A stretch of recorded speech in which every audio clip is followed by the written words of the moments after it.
call the meeting to order. Because we're in person, I don't have to read any scripts or anything. Not sure why there's an echo. Oh, it's coming from that. That's fine. First item on the agenda, as usual, is resident concerns. Is there anybody in the room who'd like to make a statement? Please.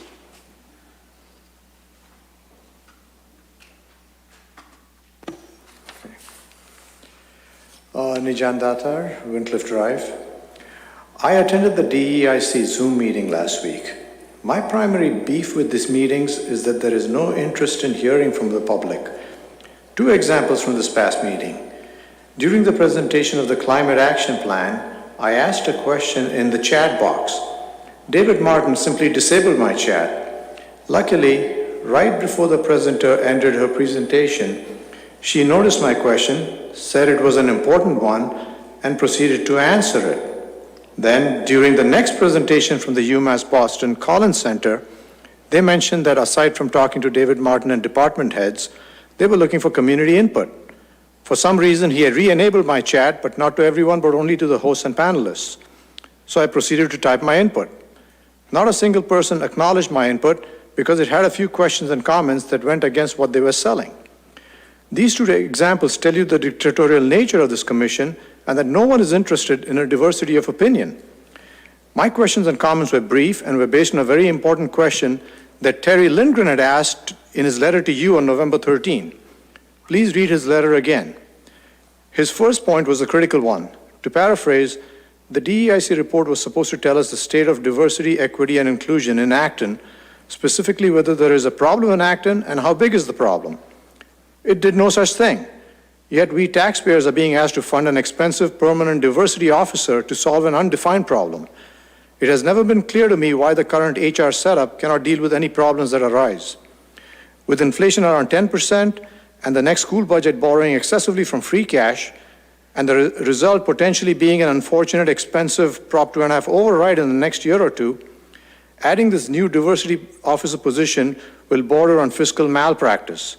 I urge the other 4 members to think hard about this and wait until the fiscal situation is more stable and until the DEIC goes back and quantifies the problem it thinks we have, so that we taxpayers have confidence that our elected officials are acting in our best interests and not pursuing their private social agendas at our expense.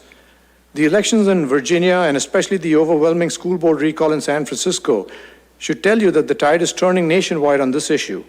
Please don't divide this town further with this expensive and unnecessary hire. Thank you. Thank you. Anyone else in the room? Good evening, Alyssa Nickel from School Street. I just wanted to share tonight that I am deeply disturbed with what I have been reading on the DocuShare. I took a look at the sewer workshop slides. One of the slides, this was from your Thursday workshop, which I was unable to attend.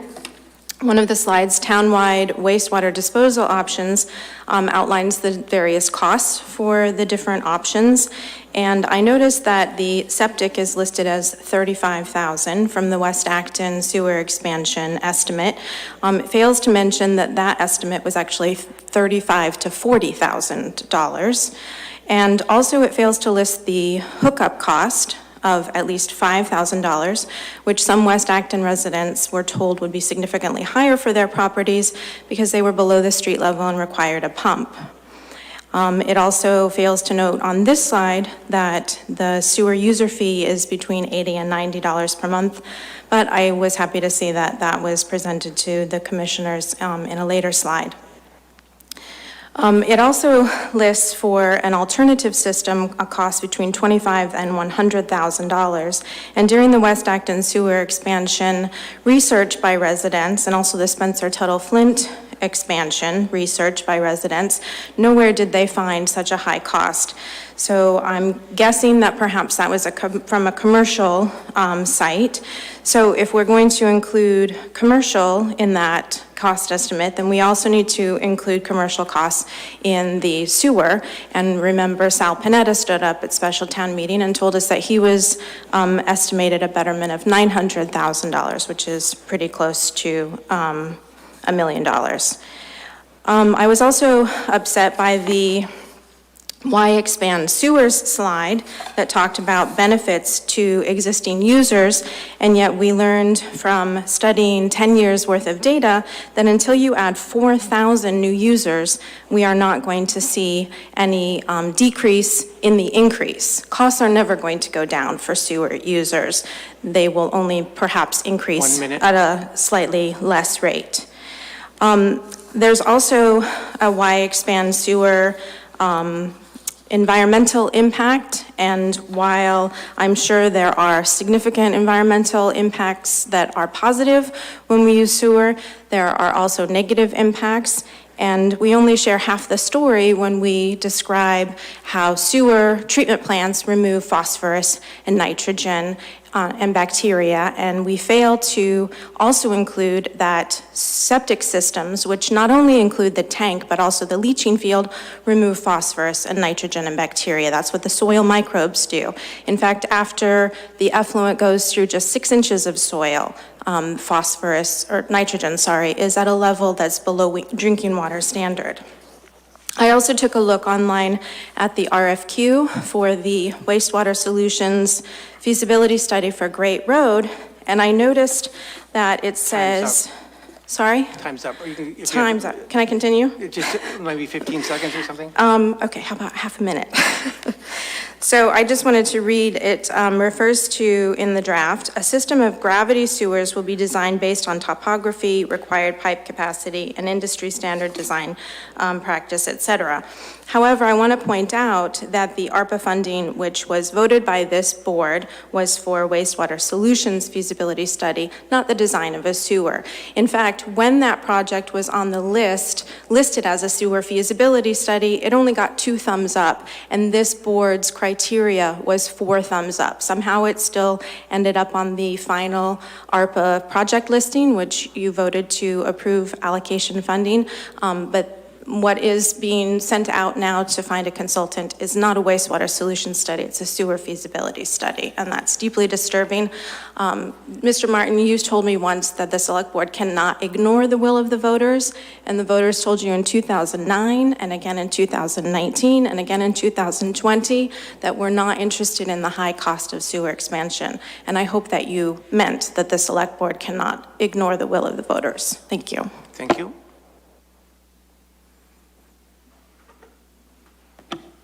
Leo Fochman, Wright Terrace.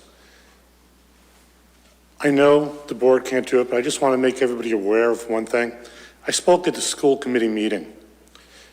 One thing I've been speaking about since the mascot was dropped, the colonial name, that we never had a town discussion on this. We never got everybody involved to actually talk about it. And that was my point from the beginning. I don't care what the choice is, as long as people get a chance to have their say. Well, when I heard that as they're surveying people for the name of the mascot, they sent out 20,000 emails. They got the town involved with their email list. And I was like, wow, this is great. They're actually going to get the feedback of the town. But then what I found out was anybody, and by the way, it had the most number of votes for the colonial. They wanted the colonial, most number of votes. Those votes never counted because they're saying, oh, well, the school committee already had a decision. We're going to exclude that. So talk about people speaking their mind, having some sort of a democratic process. You know, they did the 20,000, so don't think of it as wow, because they just cut out anybody that wanted the colonial. So I just wanted to make everybody here and anybody listening aware of that. While they're talking about how they went out to the town, they only went out to the town for things they agree with. Thank you. Thank you. Justin, will you call on the people online, please? Yes, we have a call-in user.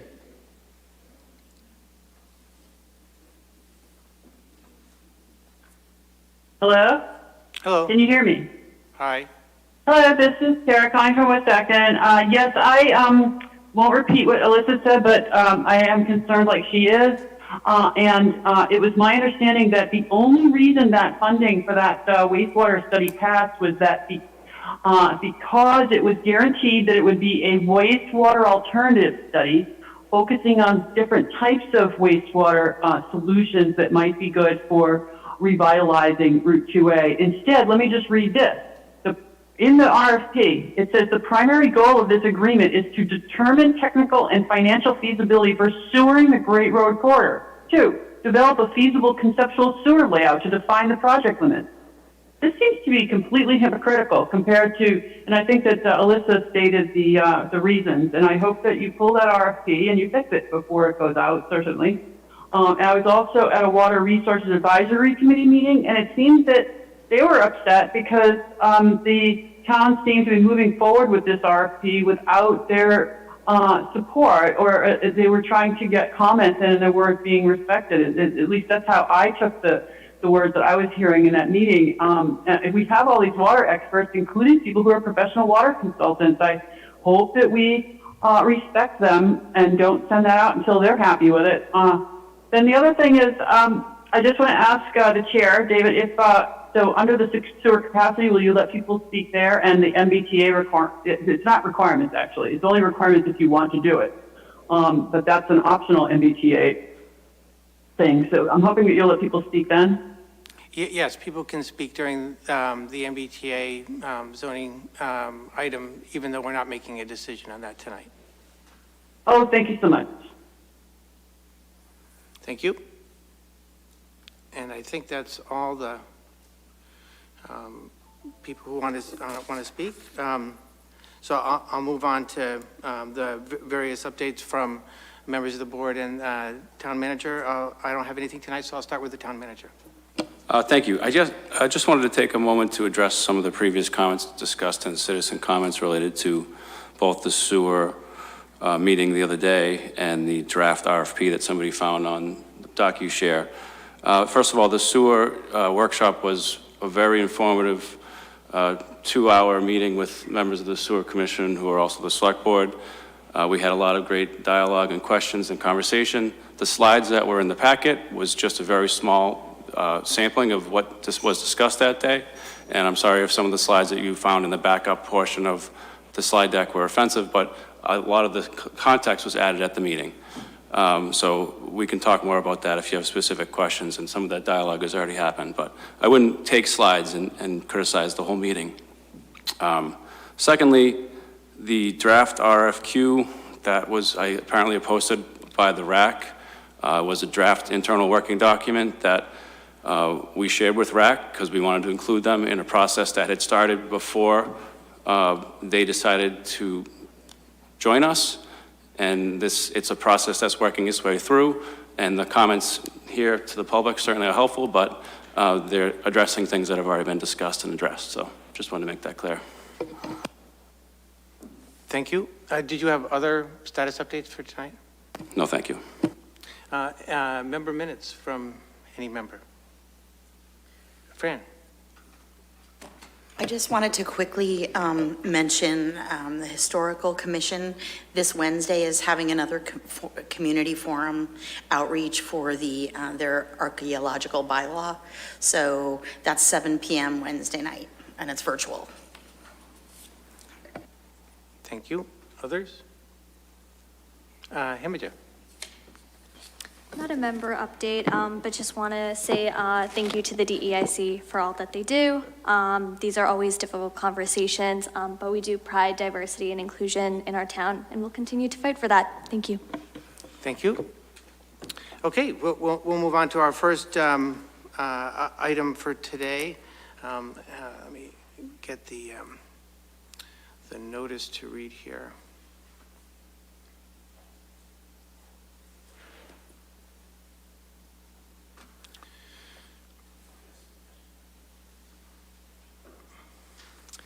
Notice is hereby given under Chapter 138, Section 12 of the General Laws that the Board of Selectmen will hold a public hearing on March 21st, 2022 at 7:35 p.m. in the Francis Faulkner Hearing Room, 204 Acton Town Hall, and remotely via video conference, and call in on the application of Holy Grail for a change in manager from Amy Hurley to Ann Mascarin for an all-alcohol license as a common vittler at 166 Great Road, Acton. From a computer, please click on the link to join the public meeting at actonmad.gov/meeting/BOS, or from a telephone dial 646-876-9923 and enter webinar ID 503-918-785. Telephone users may dial *9 to request to speak after joining the meeting. Computer and app users may use the raised hand feature to speak. So is the applicant here this evening?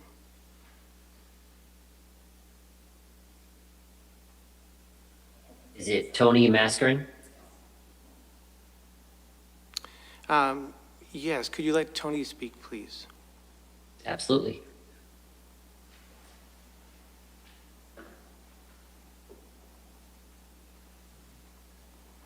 Hello, this is Tony. Hi. I am here, but Ann is not on the phone right now. That's fine, because I think you're the one requesting the change. So please Right. go ahead and ask, and just tell us what you're asking for and why.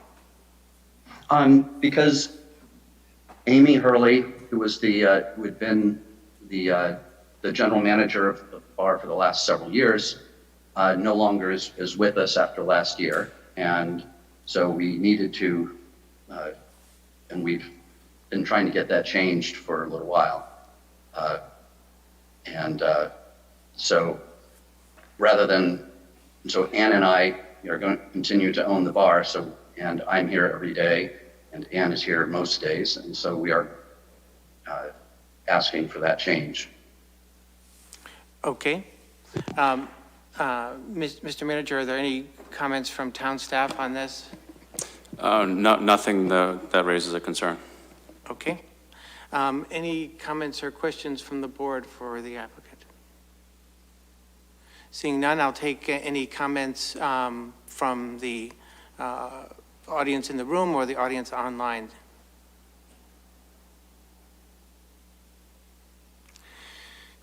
Seeing none, I would take a motion to approve the application of Holy Grail for a change in manager from Amy Hurley to Ann Mascarin for an all alcohol license as a common vittler at 166 Great Road, Acton.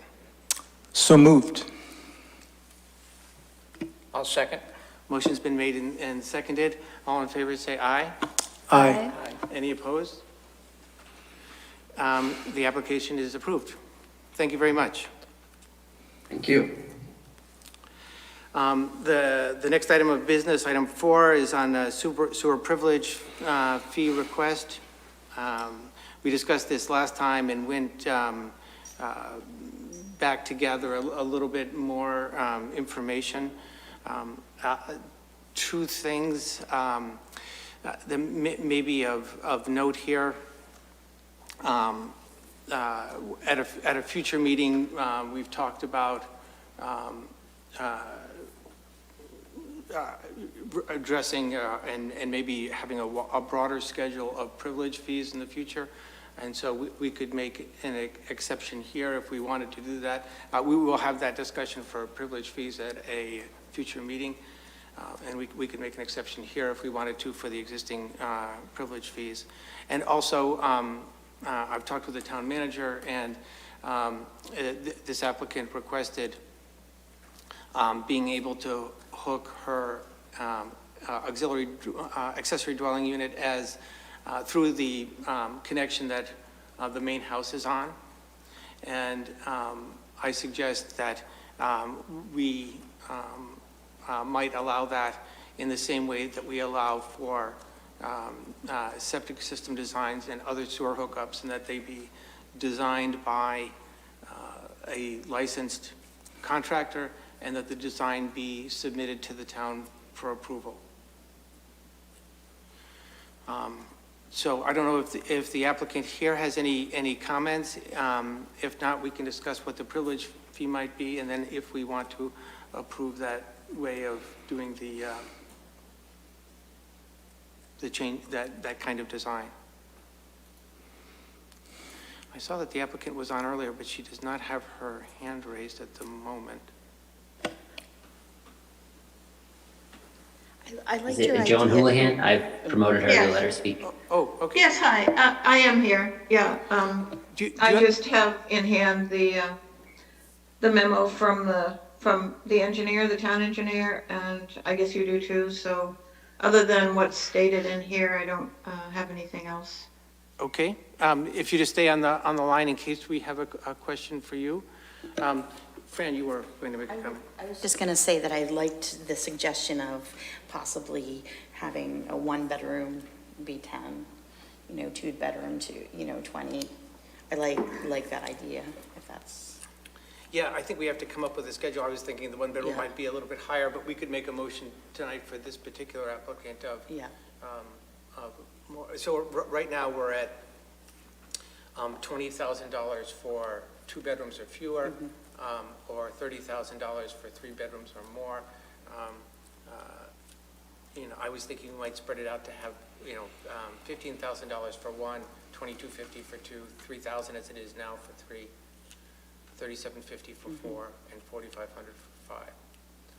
But that's actually a discussion for a future meeting. If we thought we might do that, we could approve the privilege fee tonight for this applicant at $15,000 or whatever someone wants to move. And then I would propose that we have in the motion the design of her connection be, have it designed by a licensed contractor and submitted to the town for approval. It's very similar to the way we do a septic system or a regular sewer hookup. Jim, did I see you have bring it up? I'm happy to make a motion when the time Okay, is hold on right, just a but I'm second. happy to wait. Dean, do you, Yeah, I understand, on the one hand, I think it's important that we encourage the development of these ADUs and we try to keep the cost down as low as possible. I guess the question is where we've got these sewer privilege fees already calculated in for existing units that people have paid those. Do we have a fairness issue here that, apartments or whatever have paid higher fees? So it's a little unsettling that we're going to grant some kind of relief on a one-off basis. so just to answer that question, anybody who's paid a betterment, there is no additional fee, unless they're building something that was beyond what the betterment covered in the original, on the property as it was when the sewer district was built. So if there was, for example, one house on a large parcel and they built 4 houses, then they do pay a privilege fee. But they wouldn't pay any privilege fee if they've already paid betterment.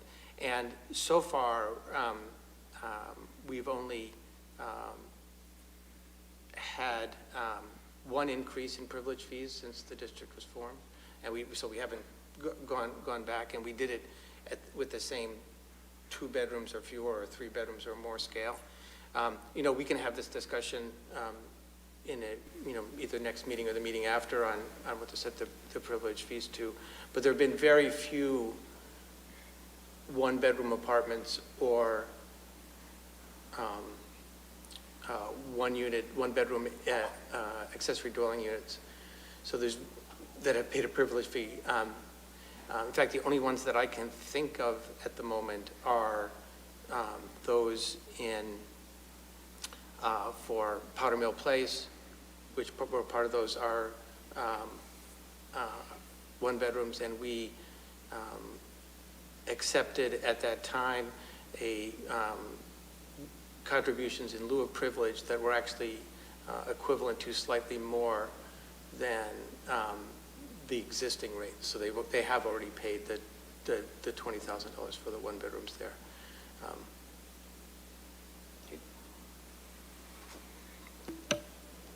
Other comments before we move? No? Did you want to make a motion? Yeah, just a comment first, I think. The original betterment fees were, what, like 11,000? I think there were 12,000. 12,000, okay, yeah. So, so people that have paid betterment fees a while ago have certainly got a bargain. So I'm not concerned about the fairness of, lowering a particular privilege fee now. compared to all those previous betterments. The other thing that makes me comfortable with this notion is that the conversation we had was also about increasing the fees for larger numbers of bedrooms, so I think that, the calculation that got us to 30,000, which seemed like a really good calculation, we'd still bring in the same, same kind of money, just less from smaller units and more from larger units. So I'm very comfortable with that.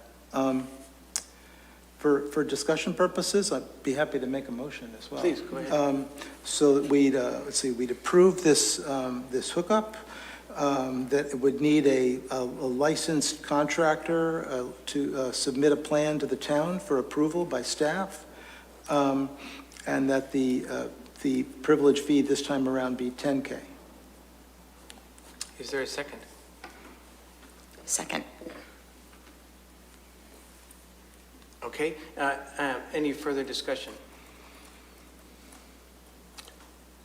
My only discussion is,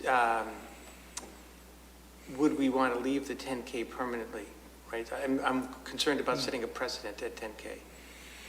I would be more comfortable with it being 15K. Because, in order to pay, in fairness, have people fairly pay to buy into the system, I think it has to be 15K.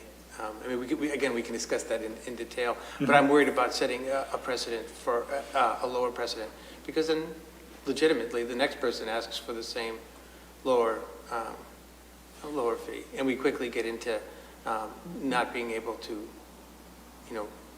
fund the maintenance and the system moving forward. So,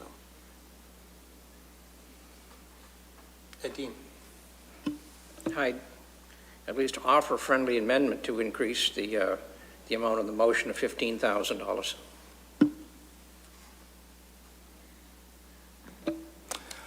Well, if we have some of us who are interested in 10 and some who are interested in 15, I wonder if there's an amendment somewhere in the middle there.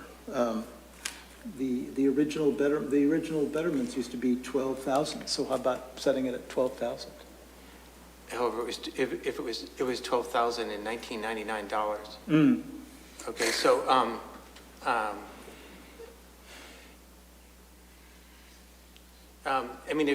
if we're in a quandary, we can actually have a formal motion and vote on the motion. Yeah. Dean, would you like to make yours a formal motion? So I would move that Formal amendment? Yeah, pardon me? A formal amendment, I'm sorry. Yeah, I would move an amendment to the motion under consideration, that the fee be $15,000. Is there a second to Dean's amendment? I can second it. Okay, any discussion on that? Okay, all in favor of Dean's motion, say aye. Aye. Aye. And any opposed? Nay? Nay. So that's 3-2, the amendment passes. The motion is, as Jim, the motion on the floor, if you will, that Jim said is to have the applicant submit a design from a licensed contractor for the town to approve, and to pay a privilege fee of $15,000. So, any further discussion on that? Then we'll vote. All in favor of that motion, say aye. Aye. Aye. Aye. Any opposed? That motion passes unanimously. Thank you, Ms. Houlihan. Okay, thank you.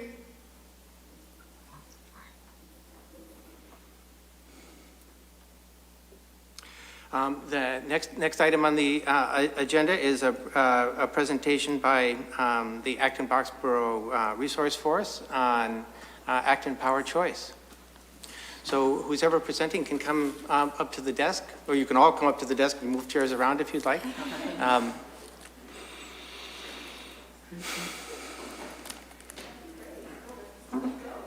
If you'd all like to come up, that's completely fine.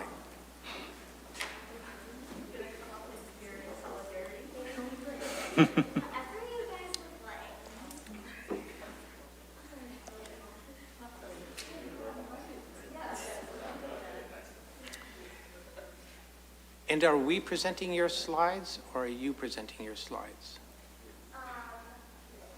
We have them here. I don't know whatever. Are any of you currently part of the meeting? No. On Zoom. Okay. And while we're waiting for the slides to come up, do you want to quickly, you can either introduce yourselves by name or just describe what your group does, whatever you'd like to do. Of course. Hi, I'm Sarah Aarp. Thank you so much for having us. If you guys want to introduce yourselves. Yeah, I'm Andrew Hua. I'm Sneha Iyer. And good if I. Yeah. We are ABRHS Resource Force. Andrew, if you want to Yeah, sure. take it away with our We're a group group description. we're a group of high school students, and we're dedicated to environmental projects at the local and state level.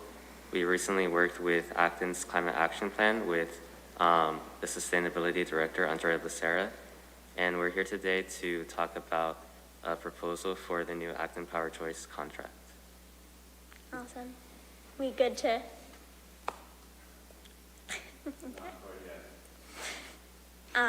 So anyway, we'll be talking about, as Andrew said, our proposal for the new APC contract to become 100% renewable. So very exciting.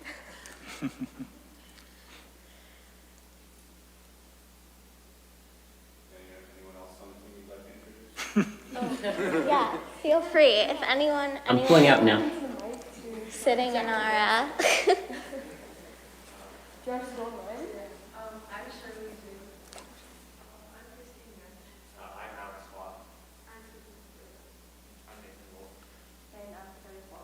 An honorary sound leave. She is at softball practice. yes. Yes.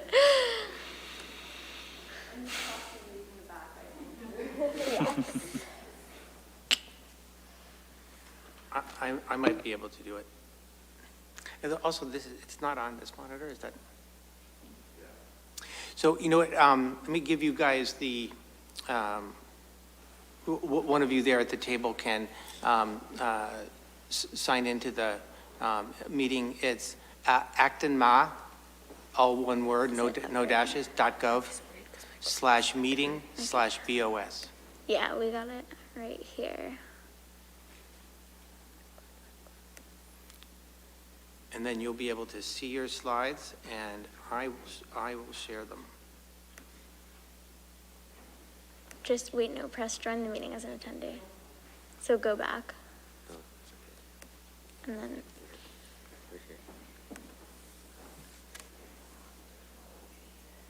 here. yeah, you'd think that we'd have this down after 2 years of remote school, but you know. Couple months and we're rusty. Okay, so Awesome. I have shared the slides, Awesome. and so can you see them there? Yes. And for you people in the room, you can either get onto the meeting or we'll try to get them up here as soon as we can. Sounds good. Good? Yes. Okay, awesome. Andrew, take it away. Okay. Can we go to slide 3? Okay, so our proposal is for Acton Power Choice to move its default to 100% Massachusetts Class 1 recs. And along with this, we would like robust outreach about opt-down and opt-out options for households who want or need the most economical option if they have financial struggles. Okay, we can move to slide 4. So why should we increase renewables in our renewable portfolio? We can switch to slide 5. So the backdrop for anything when we're talking about energy, when we're talking specifically about renewable energy, has to be climate change and our climate crisis that is here right now. So we've kind of pulled a few tidbits, you can say, from the most recent IPCC report. The title of which was Climate Change is Widespread, Rapid, and Intensifying. They found that some trends are now irreversible and that we, quote, must act decisively now, pursuing the most ambitious path. And what we really want to highlight here is that this decision about the upcoming contract is really not only about what's best for right now. It can't be. It also has to be about future generations. It has to be about my future, about the future of Sneha and Andrew and everyone around me, all of my classmates. Hold on, just a second till you reduce the echo. Okay, go ahead. I think you're good. It needs to be about our future economy and our air quality and the health of life on Earth and the structure of our society as we know it. Okay, next slide. Slide 6. Yes. Thank you. We want to bring the fight against climate change locally here. How will local movements, like changing the APC default level to 100% renewable electricity, help? You can go to slide 7. Thank you. So first, we want to highlight the impact of 100% renewable electricity. First, APC Green has had 20% of total of APC's emissions reduction, which is very impressive because only 4% of the town is enrolled in APC Green currently. It also has a wide market impact. This action is bigger than just Acton. The fact that it creates additionality is also why we think it's important we prioritize Class 1 RECs instead of national wind. It also promotes the development of more renewables, which means that we can fund more sources of green energy. Slide 8, please. Here we'd like to introduce the power of the default to everyone who is present. We have spoken to 3 representatives from these towns, and all of them have shown us that default is destiny. People in their towns mostly don't move out of default options, and there's no significant pushback from changing the default, which is important because we want to make sure that everyone in our town is comfortable with this change we're making. To hit home on the impact that changing the default level would have locally, as well as its snowball effects nationally, I'd like to point to the fact that changing the APC default is a single policy change. Through this, we can wipe out significant amounts of carbon emissions locally. There's nothing else this efficient and fast that we can do as residents of Acton. Basically, to sum it up, changing the APC default to 100% Class 1 RECs is by far the greatest carbon reduction we can make as Acton residents. We can move to slide 10. So what can we do as residents, and what are our neighbors doing? We can go to slide 11. So here we have a map of Middlesex County and all of the towns in it. And you can see that 9 of the towns are listed green, and these are the towns that have more Class 1 RECs percentage by default than Acton. They are Lowell, Carlisle, Bedford, Lexington, Arlington, Lincoln, Sudbury, Natick, and Newton. We can go to the next slide.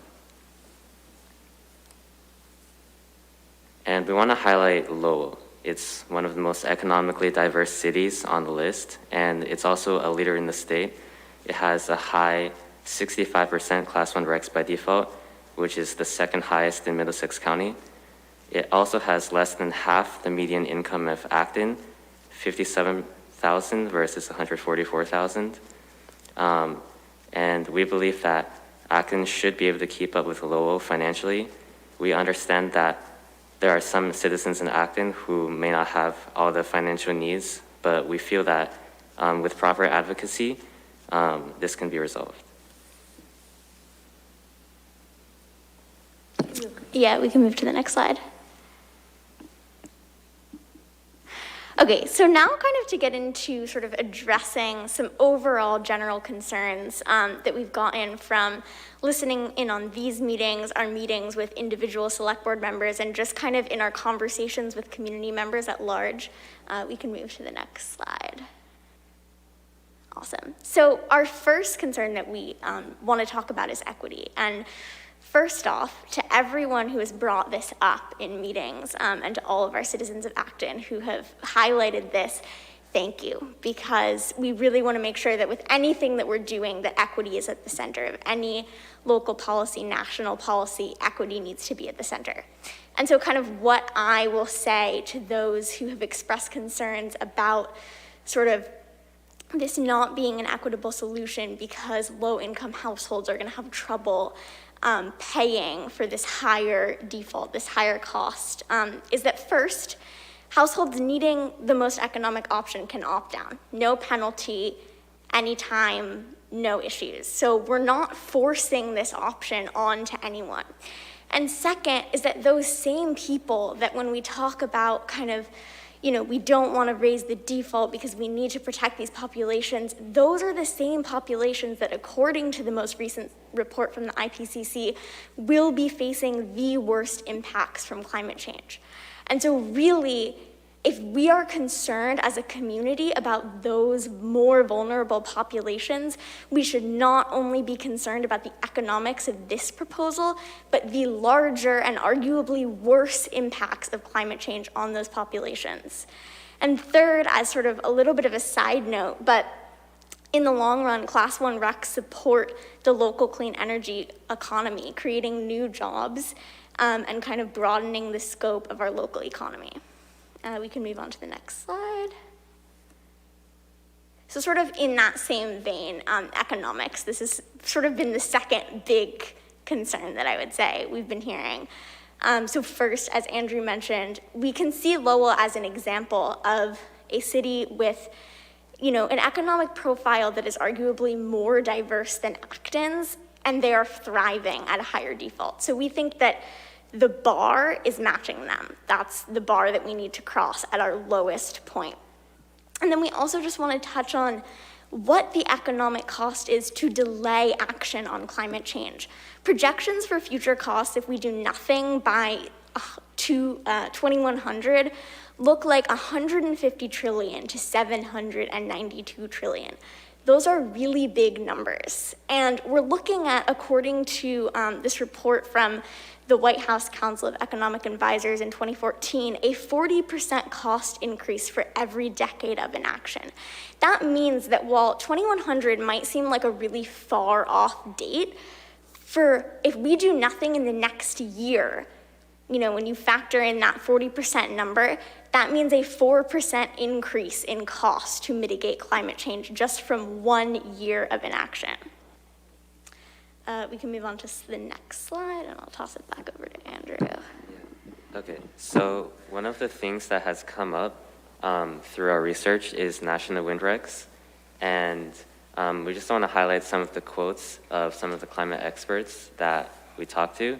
Ann Berwick, the sustainability director for Newtown, described them as worthless. Wind power is going to be developed in Texas regardless of whether anyone subsidizes it. Texas wind is cheap. Paul Gromer, the Paragon CEO, said, making national wind reg payments doesn't make a difference in whether those projects get built or not. And essentially, the wind farms themselves will produce the renewable content, but buying these regs will have no impact, and we'd essentially be throwing our money away. So to conclude, if we include national wind regs in the new contract, we are using Acton residents' money for no purpose. Can we move on to the next slide? So in order to acknowledge and act upon these concerns that have been brought up by many people we've talked to, we understand the importance of outreach and education. So we start off with make 100 speeches. Of course, this is metaphorical, but in essence, it's true. We need to be able to inform on these changes as well as answer any questions people have.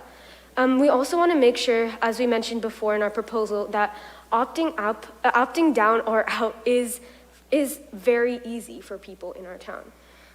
We have more ideas on how to publicize our changes for APC on the corner of the slide over there. You can go on to the next slide. Thank you for listening. We're open to any questions now. Yeah. Thank you very much. Any questions from the board?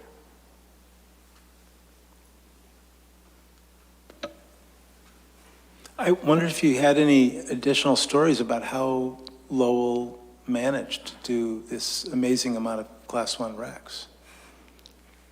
Yeah, I can talk a little bit about that. So we met with Catherine Moses, who's the Lowell Energy Manager, and I think when we kind of met with her, that was sort of our original attitude, was like, wow, how did they do this? This is sort of this amazing feat. And I think kind of the general consensus from us after meeting with her is that she sort of not dismissed it, but she did not act like it was an impossible feat that they somehow managed to accomplish. It was more of a like, we got this through, it happened, there was no major pushback, like, we of course got a few angry calls and emails, as you will with any policy change, but overall, I think they, were very successful with these changes. I don't know, yeah, if you feel free. We mentioned this in our presentation too, but Catherine Moses also talked about the importance of talking about APC with residents. I know that this has been something you guys are concerned about and we are concerned about and you want to make sure happens.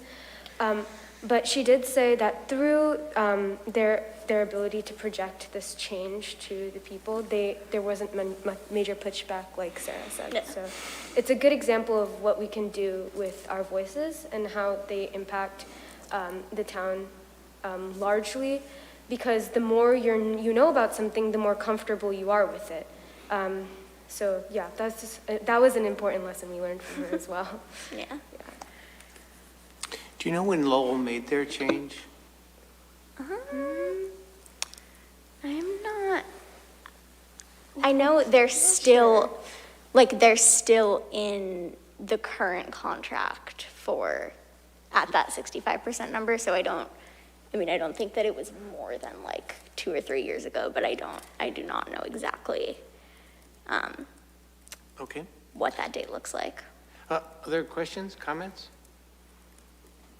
I don't have a question, but thank you for your presentation. It was excellent. Thank you for having us. Please go ahead, Imogen. Yeah, I just want to thank each and every one of you for being here, especially on a school night.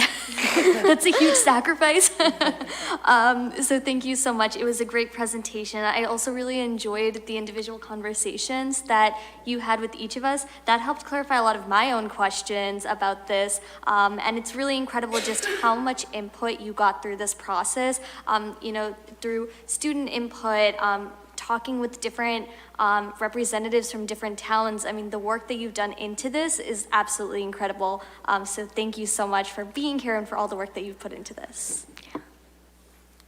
So I have a question, or maybe I can tell you what I'm thinking, and then you guys can comment on whether how I'm thinking wrong or something. The reason I asked when Lowell was doing it is prices for power have gone up recently, for renewable power have gone up recently. So I'm thinking that we need some combination of, increasing our Class 1 RECs, which for everybody's information listening is locally produced renewable power. And locally, I think being in New England. Yes. And some national RECs. And I know that some of your commenters said that national RECs are worthless. And I understand that they're worthless from the point of view of developing more renewable power. But from my point of view, they're not worthless from not emitting carbon and not supporting coal-fired power plants. So I'm thinking, increase the class run RECs, maybe, somewhere higher than what we have now, or, I don't know exactly how much we'll have to discuss that. But I'm wondering what you all think about the national RECs not being completely worthless. I can answer this, but okay. So what I'll say to that is that I understand kind of the push of wanting to say that we're at 100, because that's a really cool thing to get to go around and to tell people, look, Acton, we're at 100% renewable energy. Yay, that's so great. And the reality just, I think from our perspective, is that 40% national wind is not as impactful as 5% class 1 RECs, because they're not helping develop more renewable energy. The renewable energy that's happening from those that's happening, on national wind farms is not because of those RECs.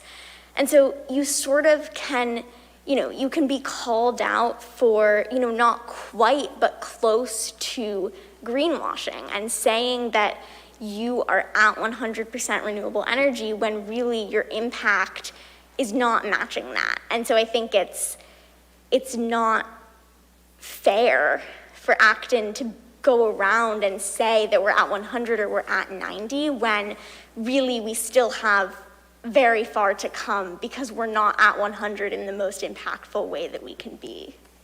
I also want to add on to what Sarah mentioned. 100's the whole number. It looks complete. Whether or not there are other words attached to it, like 40% wind RECs, national wind RECs, and 60% class 1 RECs. That doesn't really matter when you have that 100% up there. And then you lose that drive that comes from people being like, okay, we need to get more class 1 RECs. This is important right now. Once they see that we're at 100% renewable electricity, that drive gets lost, because they're like, okay, we're here. We're there already. We've made it. And we've seen from all of the people we've talked to, and there are people who've been working on this for a really long time. They're experts. They know what they're talking about when they say that national wind RECs really are useless in the long run. They make no large impact. And as Sarah mentioned, if we hold this back by a year, we're going to see prices rise even more. It's going to be even more difficult for our town to make this switch if we hold this back. So if we want to commit, we should commit to class 1 RECs. We should not have national wind RECs mixed in. And just to clarify, when we say prices getting more, we don't necessarily mean the prices of the individual RECs. We just mean that the longer we wait, the less far that money actually goes to mitigating climate change, because the harder it gets to do that. And so when we think about the most impact that we can have, it is class 1 RECs now in this new contract period. Thank you. Dean? Yeah, and I did have this discussion with two of the students on Zoom the other night, and I was going to reiterate some of the points that I made then. I think if your goal is to go with renewable energy and reduce carbon in the atmosphere, it doesn't make any difference whether the projects are in Texas or if they're in Massachusetts. If the goal is you want to reduce and perhaps impact climate change, you should go with the cheapest and most efficient way of doing that, which, from what I can see, are the national RECs. Going to the class 1 RECs for New England, basically, you're providing subsidy for a very inefficient operation. So I think we need to know whether is the goal to attempt to mitigate climate change through reduction of carbon, or is the goal to subsidize a particular industry in a particular area of the country? I think if your goal is to reduce carbon in the atmosphere, it makes sense to be able to provide renewable energy at a cheapest possible cost to the ratepayers in Acton and all the other towns. And the way you do that is to use those national recs. That will probably get people more interested in staying on the default and not opting down. So I just don't understand the idea of subsidizing a really inefficient and really expensive industry which people are trying to get going in New England. The second point that I'd like to make is as far as how this is rolled out, and this will be a discussion for the board later on. But I think it's very important that we have transparency in government. And the idea of suddenly switching everybody into a different default without their knowledge and their informed consent is the absolute opposite of transparency in government. Andrew, do you want to take this one? Sure. Okay. So, At least yeah. part one. yeah. So, yeah, obviously from like a logical perspective, from outside perspective, it might be hard to see why national wind recs wouldn't have an impact. But I think that it might be a little bit misguided to think that Class 1 recs are not as efficient as national wind recs. Like we've said in the presentation, national wind recs really have no impact on the construction of projects nationally, such as in Texas. These wind power plants, honestly, they don't really need much more funding than they already have. And so essentially, these projects will continue to give out the same amount of renewable content as always. We just be giving them more money that they don't really need.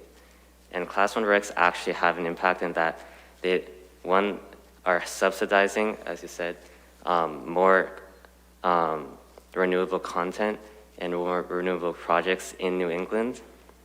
And yeah, I think that the fact that we're adding more projects is better than just giving money to people who may not use it for the best interest.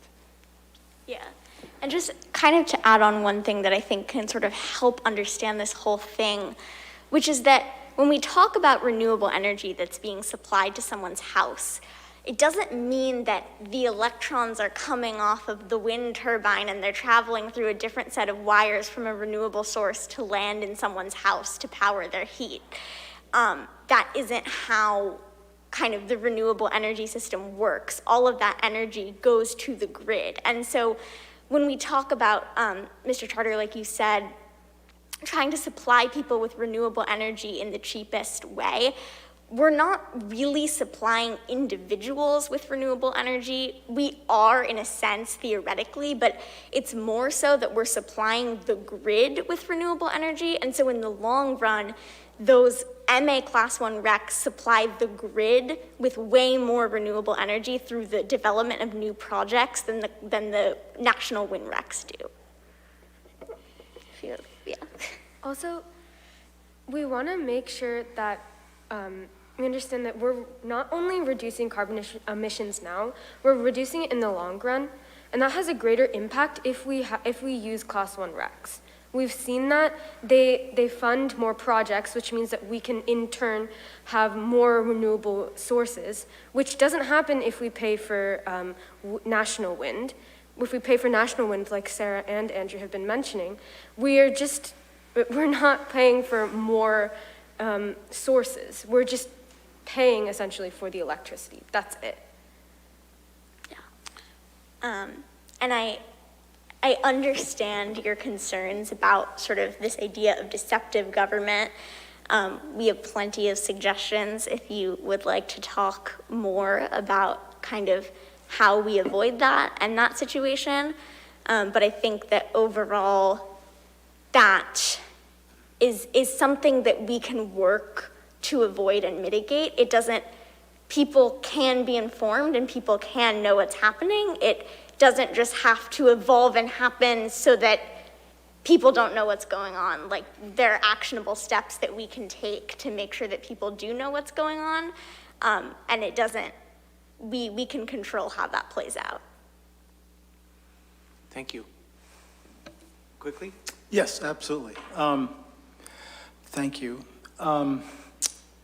So I wanted to agree with one part of what Dean said, which is that if one was actually building renewable energy plants, say you have $100,000 and you can only spend it to build a wind turbine and you have to spend it in the next year, yeah, it's going to go farther in Texas than it does in Massachusetts.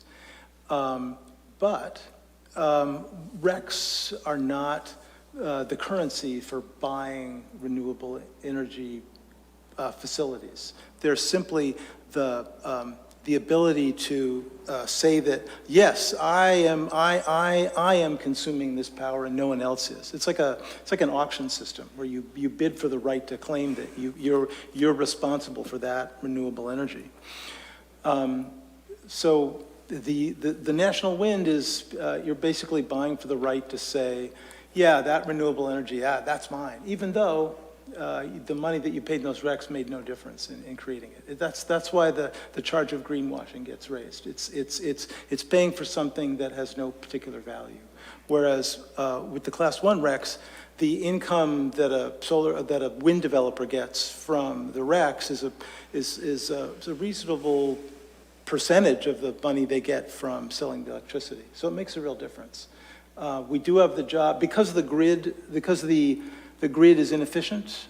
We don't have the connections between Texas and Massachusetts that we might need. We do have the job of cleaning up our grid, the New England grid. And the way to do that is to have more renewable energy generated here. So that's, I think, the task before us, and a fine, efficient way of doing that is to add more Class 1 RECs to our default. Thank you. So just so everyone knows, I'm not taking any comments from the public tonight because we're not making a decision tonight. We're going to be making this decision, I believe, on April 25th. You are welcome to tune in then as well if you'd like. I want to thank you all very much. I know I met with Carrie and Alex, and I've learned a lot from you guys, and I really appreciate the time that you've spent researching these things and packaging up in the information. So thank you so much, and we will definitely use your facts in our discussion. Thank you so much for the opportunity to present. We really appreciate it. Thank you.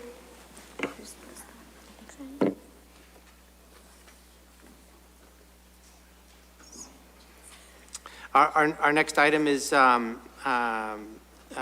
the discussion about MBTA housing zoning requirements.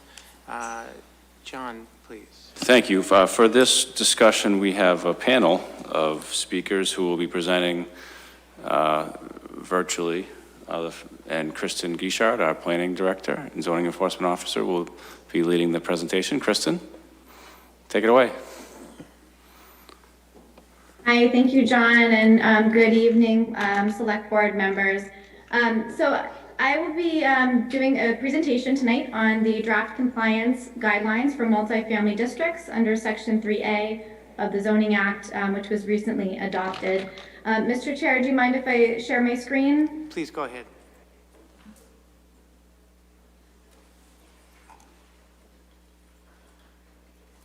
And just let me know when everyone can see that all right. Yes. Okay, great. So following my presentation, resident James Fuccioni from the Mass Healthy Aging Collaborative and resident Bob Van Meter, a lecturer at Boston College, will be providing some data and information about Acton and our region's housing needs, as well as history of zoning for housing. So what are we here to talk about tonight? A little more than a year ago, Governor Baker signed into law the Housing Choice Zoning Reform, Chapter 40A, Section 3A, which included a multifamily zoning requirement for MBTA communities. Acton is one of the 175 MBTA communities subject to this new law. When this new law was enacted, it created requirements in order for Acton to remain eligible for funding in the MassWorks, local capital projects, and the Housing Choice Initiative Program Fund.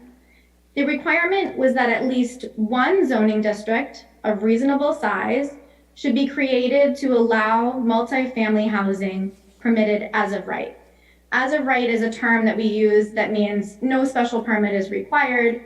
Essentially, if compliance is met, it is entitled to approval. So similar to the process for constructing a single family dwelling in Acton. Acton does not currently comply with this law. The stated goals of this legislation is similar to many of the goals stated in the Acton 2020, the Housing Production Plan, and the recently adopted Climate Action Plan. For example, the Climate Action Plan directs the town to update Acton zoning and planning to diversify the town's housing options for people of all means, prioritizing access, affordability, and sustainability. The action item listed under this goal directs the town to, and I quote, develop an actionable plan for affordable housing and mixed-use development within a half mile of public transit and near existing business centers and village districts. So there are clear synergies between the state's goals and what the Acton residents have stated in the Climate Action Plan. The draft guidelines define how compliance can be achieved through local zoning to support these state sustainability, housing, and economic development goals. In order to comply with this new law, draft guidelines for implementation were developed by DHCD and a variety of stakeholders, including MassDOT or the Department of Transportation, the Executive Office of Energy and Environmental Affairs, Mass Housing Partnership, and others. Within the parameters laid out for transit-oriented development, that's what we're talking about, locating housing near transit and development near transit. The guidelines do allow for communities to decide where multifamily housing could be allowed by right. Again, no special permit required. They allow for what it should look like. If towns want to adopt design guidelines, that's fine as well. And allows for consideration for variable densities and for mixed use, so long as the general criteria is met. The guidelines are different for different community types. So there are communities with subway, bus, commuter rail like Acton, or a community adjacent to another community with an MBTA station like Maynard. Acton is classified as a commuter rail community because of the commuter rail station in South Acton Village. It's important to note that the law and the guidelines do not have a production mandate, and they are not related to Chapter 40B. The law and draft guidelines are about allowing for multifamily housing development by right, again, similar to how single-family dwellings are allowed in Acton, and in locations that promote sustainable and transit-oriented development. It's about planning for the future. There are 6 important dates to keep track of in order for Acton to remain in compliance. So in order for Acton to remain in compliance, the town must show that they are working towards adoption of a zoning bylaw that would comply with the law and keeps the town eligible for grant funding. The town currently has 4 active grants under these programs, as well as the Acton Water District's state revolving fund interest rate discount that they're receiving. The town's also receiving one as well. Tonight is the briefing with the select board to review the draft guidelines. So that's where you see that arrow on the slide tonight. By May 2nd, the town must submit a short online community information form. One of those check boxes on the short form would say, on March 21st, the select board met and held a briefing to discuss the draft compliance guidance. Then by December of this year, the town must submit an action plan to DHCD, basically outlining the process that the town intends to take in order to work towards compliance. Then, in order to remain in compliance, the town must adopt zoning changes by that December date in 2024. Then within 90 days of adoption, the town must submit an application to DHCD requesting a determination basically to certify that the town's in compliance. So the town would have to prove through data and analysis that the town complies. There are 5 primary compliance requirements that the town must consider when zoning for a multifamily by right, and each requirement must be met. The minimum land area, There's a location of zoning districts that allow for multifamily by right that's required. There's a unit capacity, a minimum gross density, and familia status. So essentially, multifamily housing must be available to anyone. Communities cannot exclude people based on their family status. And so basically no age restrictions and no bedroom limitations. No bedroom count or size limitations are allowed. I thought it would be a good idea to first show what multifamily means and how it is defined by the state law. Multifamily is defined as a building with 3 or more residential dwellings, or 2 or more buildings on the same lot with more than 1 residential dwelling in each. For example, 2 duplexes on 1 lot. On the slide here are some examples of multifamily dwellings in Acton. These examples here are not 40B projects. These are actually allowed under Acton's local zoning bylaw. The one on the top left is showing a mixed-use project in West Acton Village, 3 residential units on top and commercial on the bottom. Another is a rehabbed historic structure, which contains multifamily units. Another one is an older row house style. And then another example here is a more modern example of multifamily dwelling units in Kelley's Corner.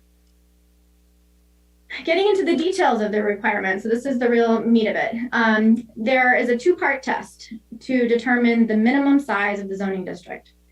So 50 acres of land, that's the minimum amount of land, must be zoned to allow for multifamily by right. This does not mean that the town has to rezone an entire 50-acre contiguous area, but the location of the district is important. The town could consider an overlay district, which means a by right option on top of an existing district, so long as 1 contiguous area is at least 25 acres. The remaining 25 acres could be located in portions of 5 acres if the town so chooses, but not less than 5 acres. The state held several webinars on these draft guidelines, and in those sessions, they kind of explained their rationale behind this minimum land area. The state wanted to avoid a situation where compliance was achieved by allowing, say, a 20-story building on a 1-acre parcel, right? Like their intention was to create transit-oriented communities and neighborhoods rather than zoning 1 small area and allowing for a massive high-rise structure. They wanted to avoid that situation. The second part test for compliance is the minimum unit capacity, or think of the minimum number of multifamily dwelling units that the zoning or the zoning districts or districts could potentially yield. Because Acton falls into that commuter rail community category, for compliance, the town would need to zone to allow for 15% of the town's total housing stock based on the 2020 census. So that means that Acton would need to adopt zoning that could have the capacity to allow for 1,300 or 1,300 multifamily units by right. Again, this is not a production mandate, but rather setting the table and measuring what the town's local zoning could allow for into the future, 10, 20, 30 years from now. The important thing to understand is that you're counting what the zoning allows by right, not the number of units that currently exist.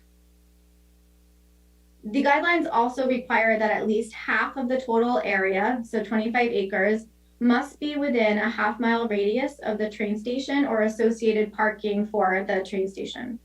The other 25 acres can be located elsewhere, so long as there is reasonable access to the train station based on existing street patterns, pedestrian connections, bicycle lanes, or in an area that otherwise is consistent with the state's sustainable development patterns and principles. So near existing downtowns, village centers, or in areas of concentrated growth is what they've explained. So similar to the roadmap for guiding growth in the Acton 2020 master plan and the recently adopted climate action plan, the draft guidelines focus on concentrating housing near existing village centers and public transit.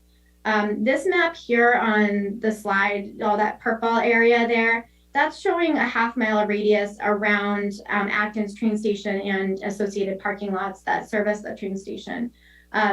And the star there in the middle is showing, where the train station is located to give you a reference point of, what does a half-mile radius look like. Achieving compliance would require the zoning to allow for an average of 15 units per acre within the 50-acre zone or zones, or within the zones that you create. The town could choose to zone some locations at a higher density or some locations at a lower density, so long as the overall average could yield 15 units per acre. The town could also choose to look at different options for mixed use if they so chose. The town of Acton actually already allows for this level of density within its local zoning. And we can see examples at actually a higher level than 15 units per acre in both West Acton and South Acton Village. There are some examples up here on the slide. For example, the select board, I think this was in front of you recently, there was a recently approved site plan at 9 School Street, which allowed for 6 units of multifamily housing. That was 6 units on 0.33 acres of land, so that is 18 units per acre. This was approved under the town's local zoning again and went through historic district design review. So compliance has to be achieved under each requirement. So compliance with each has to be met. So in Acton, the town must zone to allow for a unit yield of 1,300 or 1,300 units of multifamily housing. So if the town only zoned for the minimum amount of land area, 50 acres, for example, the town would need to allow for a higher density than 15 units per acre. Or they could zone a larger area at 15 units per acre, or create overlay districts with varying density allowances, some lower than 15 units per acre and some higher. So there's many different ways that it could be achieved. There's not just one. When looking at the town's stated goals in the Acton 2020 Master Plan, Housing Production Plan, and Climate Action Plan, again, there are clear synergies with the state's new requirements on how Acton residents have stated they want their community to grow. This is a general understanding in each plan, and from the state, I think there's a general understanding really in those plans as well as the state that housing development will happen no matter what. Therefore, it should be directed towards communities that have existing infrastructure to allow for sustainable development rather than development that encourages sprawl or encourages you to get into your car and then commute a half mile independently on the road. So these are considerations for the town to make whether considering compliance. The carrot here is that compliance helps to achieve the shared goals of sustainable and economic development. The other aspect is really the stick. So if you don't comply, the town will no longer be eligible for Mass Works, local capital project funds, or housing choice initiative. In the past 3 years alone, Acton has received over $3.5 million. And the Acton Water District has also, or will be saving significant amount of money through the SRF loan discount program with the town's designation as a housing choice community. So DHCD, they also stated that it may, in its discretion, take non-compliance into consideration when making other discretionary awards. We don't really know what those are at this point, but that is stated in the draft guidelines. So these are some considerations for the town to think about. With that, there is an open comment period that closes on March 31st to allow communities to comment on the draft guidelines. After reviewing the guidelines, attending some of the state's webinars, and reading a few comments that have come in by community members, I'd like to suggest the following comments shown up here on the slide to possibly consider submitting to the state comments and requests for clarification. The first one is confirmation that the unit yield, so when you have to actually do your analysis, that the unit yield does not require a water or sewer evaluation for capacity. In discussions and at the webinar, they made that clear that was not required, but it would just be helpful to have it clarified a little bit more in the draft guidelines, I think. Then, Acton has a fixed route shuttle, the CAT, and there are 10 stops that run hourly, and it services the MBTA station. So it would be helpful, I think, for the community to know if these stops count as applicable locations for those 25 acres that could be, outside the half-mile radius.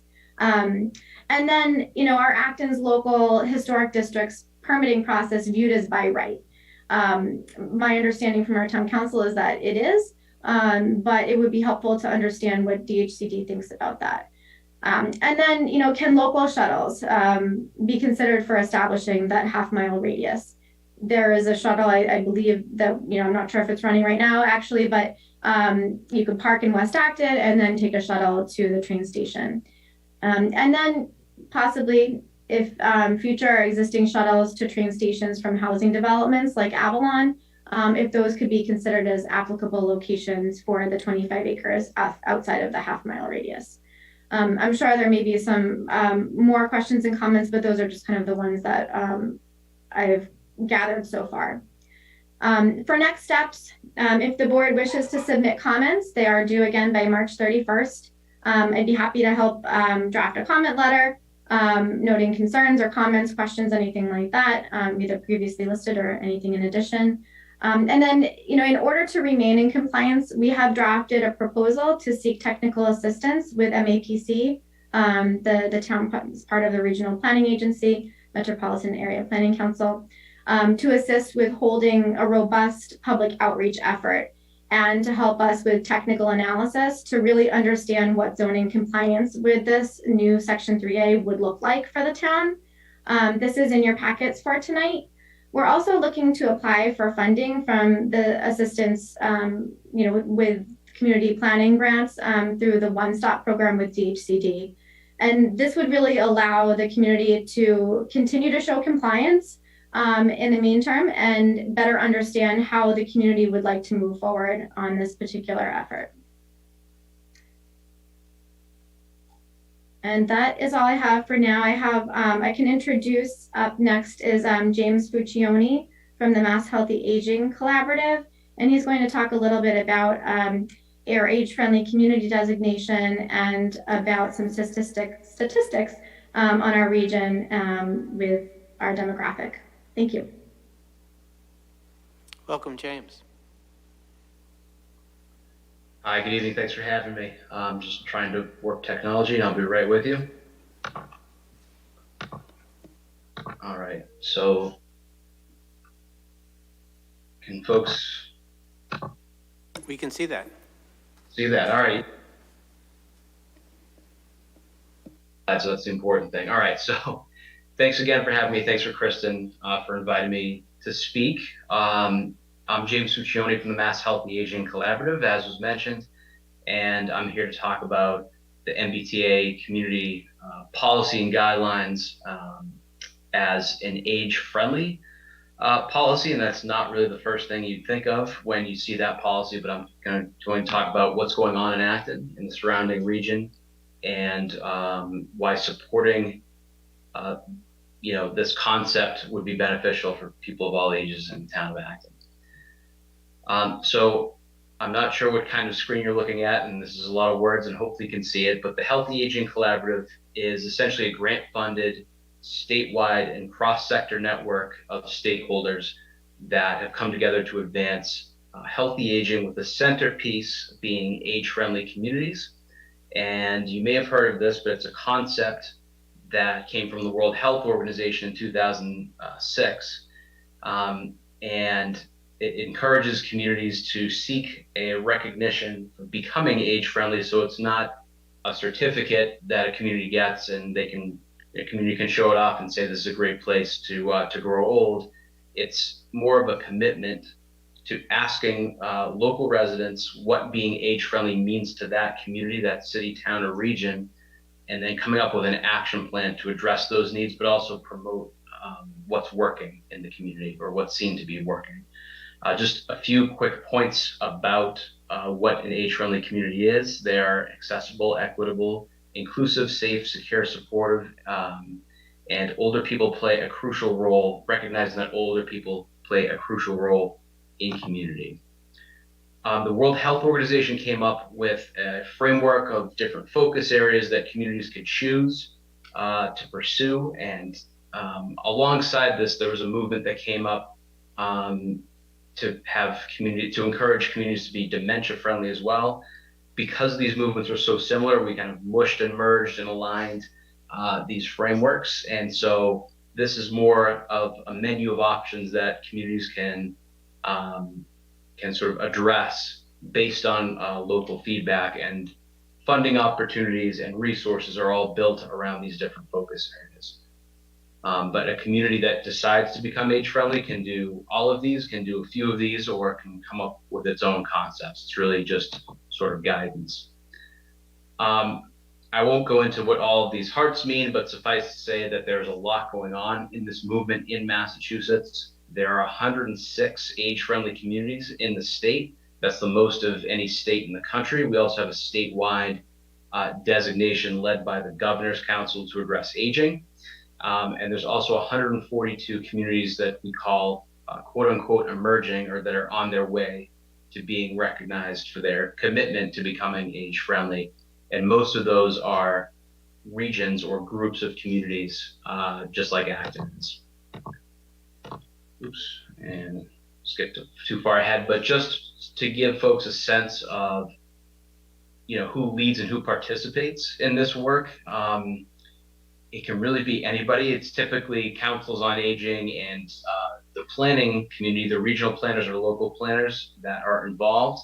But you can see the Salem, Age-Friendly Salem Initiative, which they call Salem for All Ages, is led by the mayor's office, but involves the police department, the schools, the Peabody Essex Museum, Salem State University, the Chamber of Commerce, North Shore Medical Center, and kind of so on, to give you a sense that older adults are part of the entire community. And so a cross-sector group is really best suited to address advancing age and dementia friendly as a concept.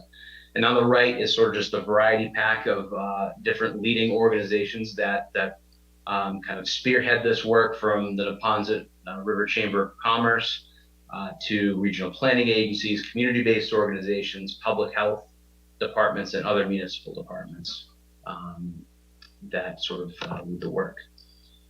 And again, hopefully you can see at least most of this, but the magic subregion, so the MAPC that Kristen mentioned, Metropolitan Area Planning Council, is about 100 communities, and it's chopped up into different subregions. And so Acton is in one of those subregions with probably the greatest acronym, MAGIC. And so you can see in the map on the top left, it might be too small to see, but Acton, in the percent of Acton residents in 2030 that are going to be 65 or older is going to be 24% of the community.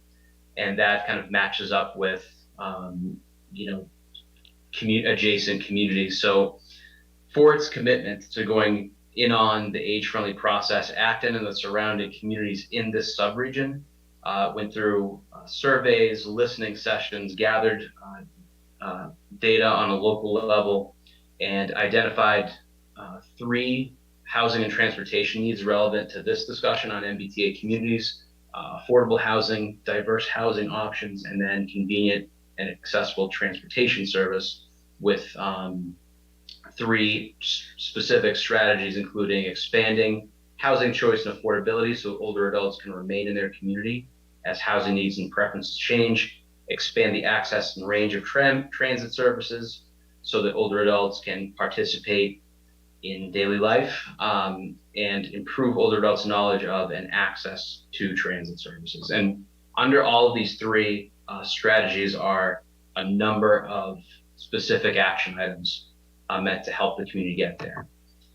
But the MBTA communities policy is one potential way, is one real opportunity for building some of that housing choice and establishing some of that housing choice for what's called missing middle housing. So if you think of everything between detached single-family homes and mid-rise or high-rise, it's the duplexes, the townhomes, and so on that presents some of those more affordable options for people to either be kind of first-time home buyers or for older adults to downsize but still remain in the community.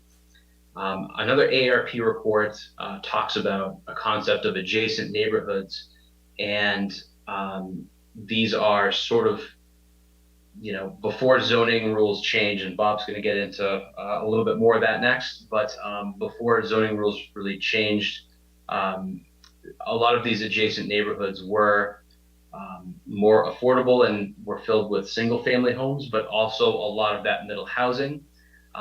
These neighborhoods were walkable and are walkable, and within proximity to main streets, downtowns, and public transit. And so the reason this matters for age-friendly communities is because housing options allow people to kind of follow their preferences. You see, this is the AARP Home and Community Preference Survey, and it asked, agreement with the statement, I'd really like to stay in my current residence for as long as possible. 63% of older adults surveyed agree with that statement. When you want to ask about whether older adults want to remain in their community for as long as possible, it goes up slightly to 67%. And you may have heard the term aging in place, but for this reason, we like to talk about aging in community, that it might not be the best option or the most appropriate to stay in the home that you've lived in, but from growing up and growing old in a community, from having family, friends, familiar surroundings, a lot of people want to still remain in the community where they've grown up and grow old. So the next part of this preference survey asked about, in the future, how likely do you think how likely do you think you'll move into the following settings? One was continuing care community, an adult community, 55 and older community, or a typical community neighborhood where anyone of any age can live. And you can see 44% along the top, that was the preferred option. So, so this speaks to the fact that where people want to live is essentially a community, a neighborhood or a community where people of all ages live, work, play, and are just part of social life. Just moving on to transportation, the survey from AARP noted that majority of Americans prefer or to get around by car. And so the green bars that you see are 18 plus, but in the subheader, you can see that 70% of adults ages 85 and older still drive themselves. And this is for a number of reasons, but one of them is sort of affordability and accessibility of public transit, awareness of public transit, and how to use and access it. The last slide I have is just talking about something called the Elder Economic Security Index. This was developed by UMass Boston's Gerontology Institute. It's used by federal government agencies, including the Congressional Budget Office, but it's a measure of the income that older adults need to meet their basic needs and age in community with dignity. And so what you see is, it's only available on the county level, but for Middlesex County on top you see, and you can go to this website and kind of punch in any county and kind of different attributes, but this is an owner with an older adult that owns their home. The elder index is 58,000, more than 58,000 a year of expenses that they need to live, and then sort of broken down into estimates for transportation, housing, food, and health. And so the theoretical couple on the top is in good health, and then below is a renter, a single older adult renter in poor health, and you see all the estimates there.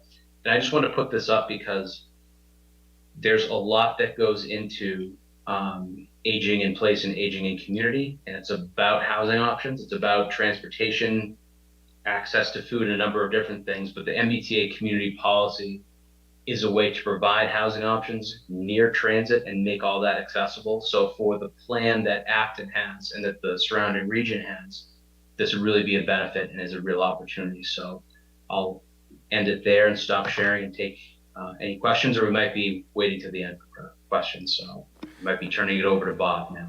I think we're going to wait to the end, so we'll hear from Bob first. Okay, great. Thank you. Thank you, James, and thank you, Chair Martin, and to the Select Board for the opportunity to speak with you tonight. I'm going to share screen here. And let's see.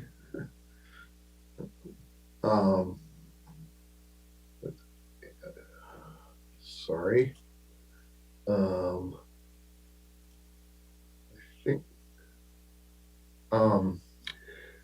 so, why?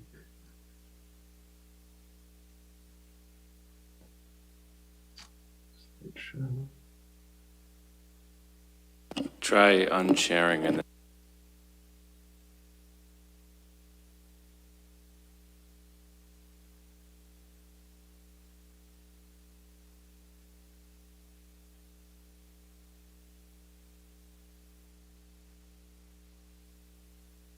Bob, are you still there?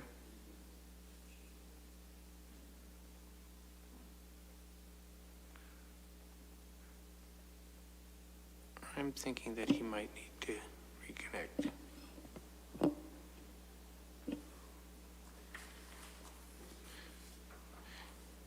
yeah, it looks like he's, Do we have his slides?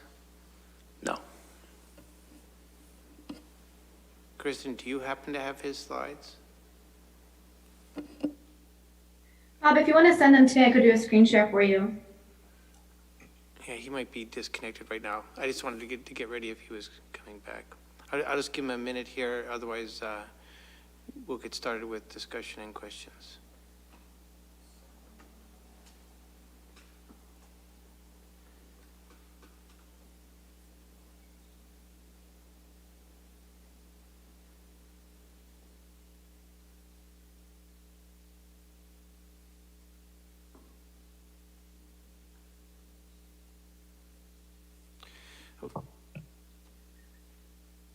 I just wanted to say while we're waiting for Bob, I'm going to put the action plan in the chat. So hopefully you can see that and just see some of the housing and transportation items while we're waiting for Bob, but just so the select board has access.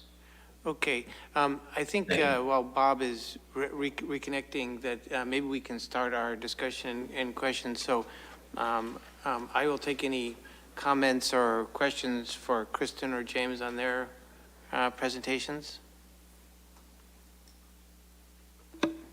Jim.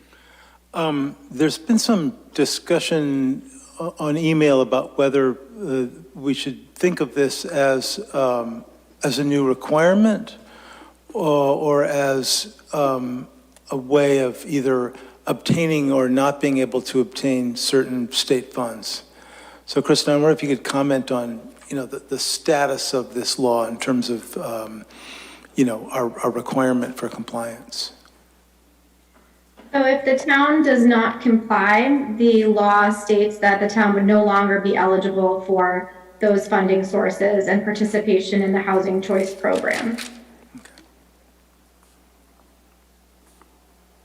Oh.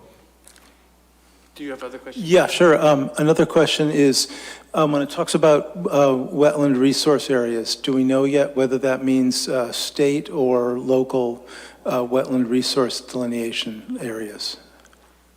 So it would be, basically, it depends on your local zone, your local Wetlands Protection Act. So Great. You need to look at this as what is actually developable, right? So when you're calculating your unit yield, they don't want to see communities zoning, a 10-acre parcel that's filled with wetlands and, the town has, in Acton's case, a 75-foot no-build zone and just say, oh, we're going to put it all over there. But in actuality, you couldn't really build it.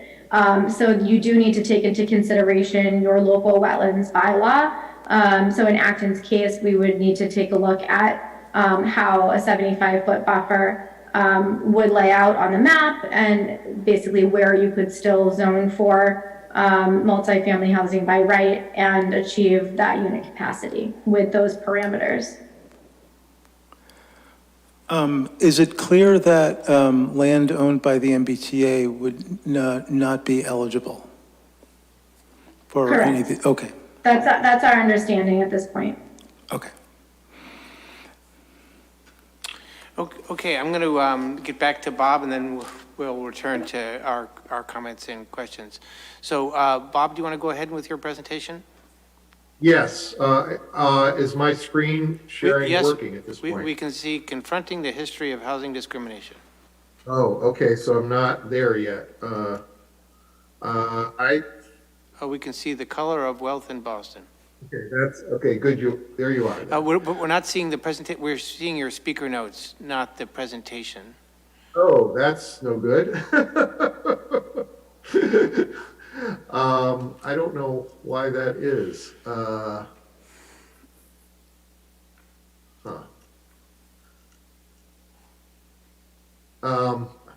Anyway, for most middle-class Americans, their home is the greatest asset they own, and as such, it plays a significant role in determining their wealth. Therefore, housing segregation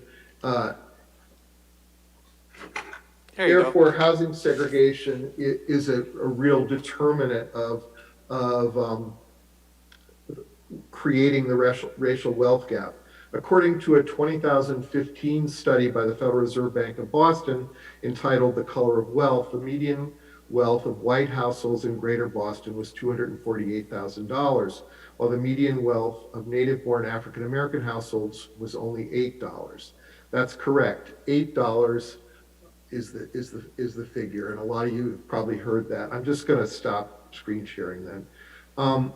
Jim Crow, as we know, was the system of laws and practices erected following the Civil War to explicitly enforce the continued oppression of formerly enslaved African American people. A major component of Jim Crow was the enforced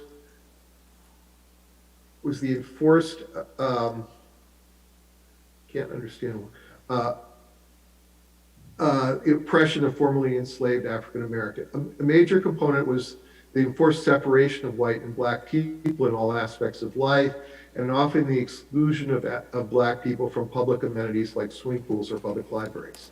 Jim Crow was enshrined in law after African Americans lost the right to vote at the end of Reconstruction in the late 1870s. By the 1890s, the Jim Crow system of legal segregation was in place throughout the South and had been given federal sanction by the Supreme Court decisions like Plessy versus Ferguson, the famous separate but equal decision in 1896. Jim Crow migrated north. Bob, I just wanted to say that I think you know that you're no longer sharing. If you did want to email your presentation to either Kristen or me, we can share it for you. Okay, I will do that. I will email the presentation. And you could after you email it, you can continue talking, and one of us will catch up. Okay, I will. Okay, I can't do two things at once, though. Sorry.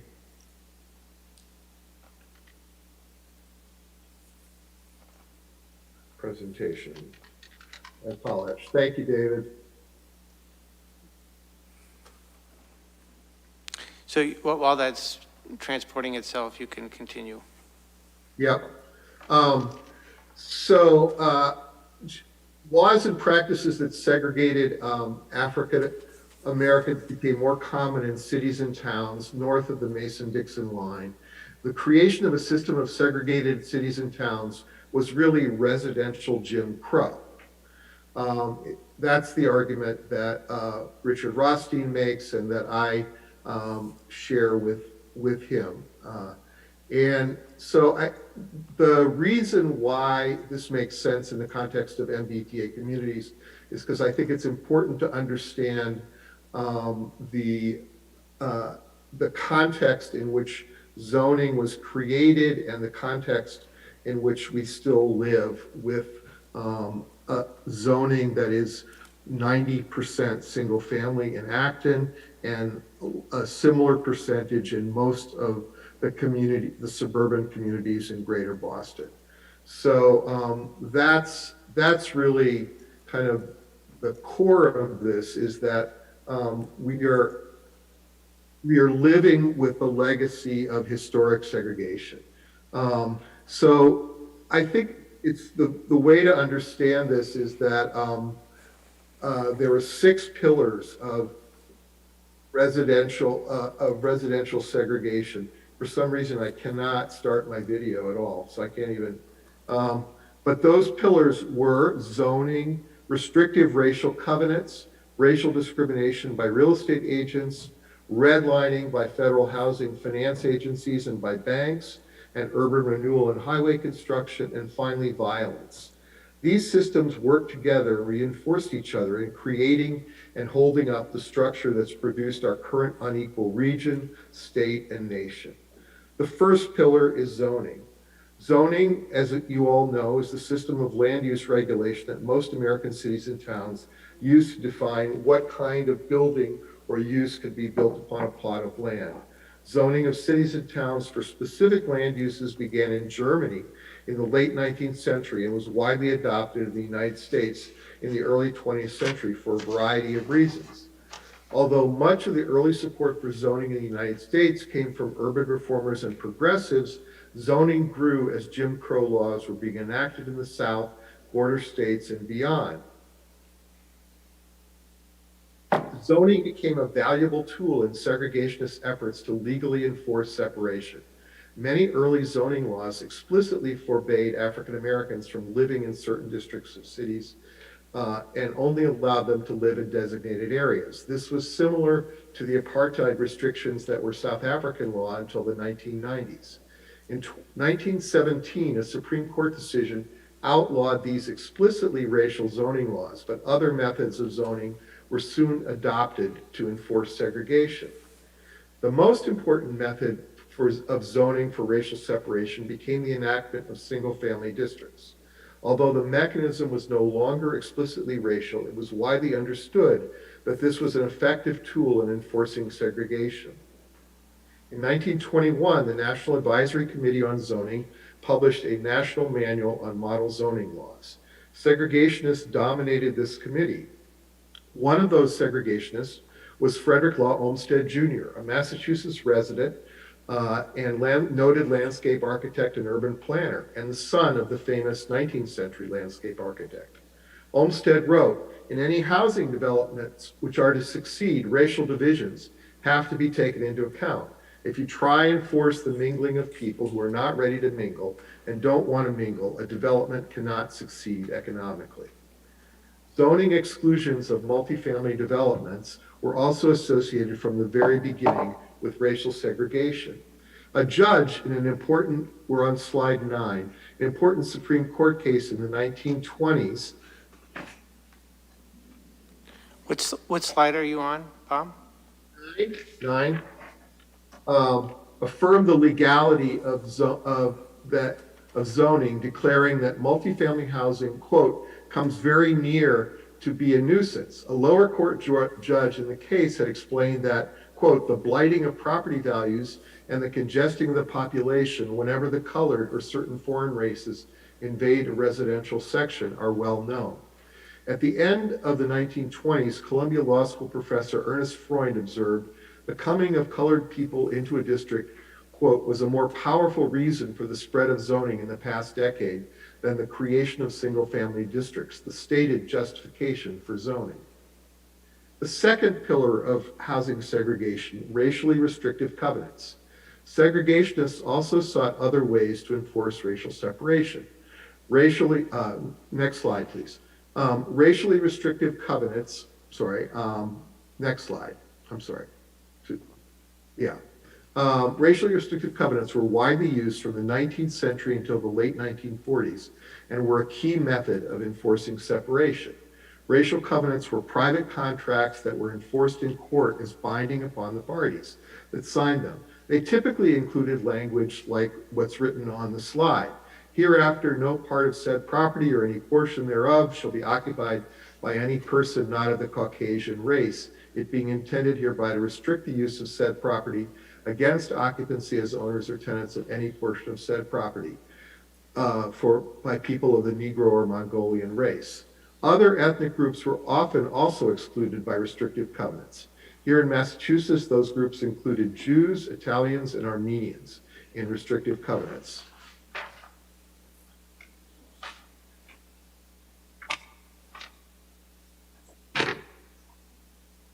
Even though these were private contracts, next slide, please.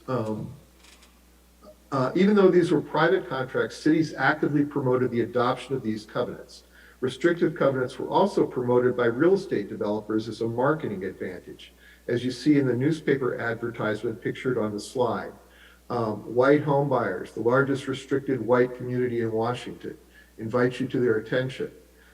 Basically that covenants are legal and you can move to a community that has them. In some cases where white home sellers sold to African American buyers, the result was a legal action to force the new homeowner out.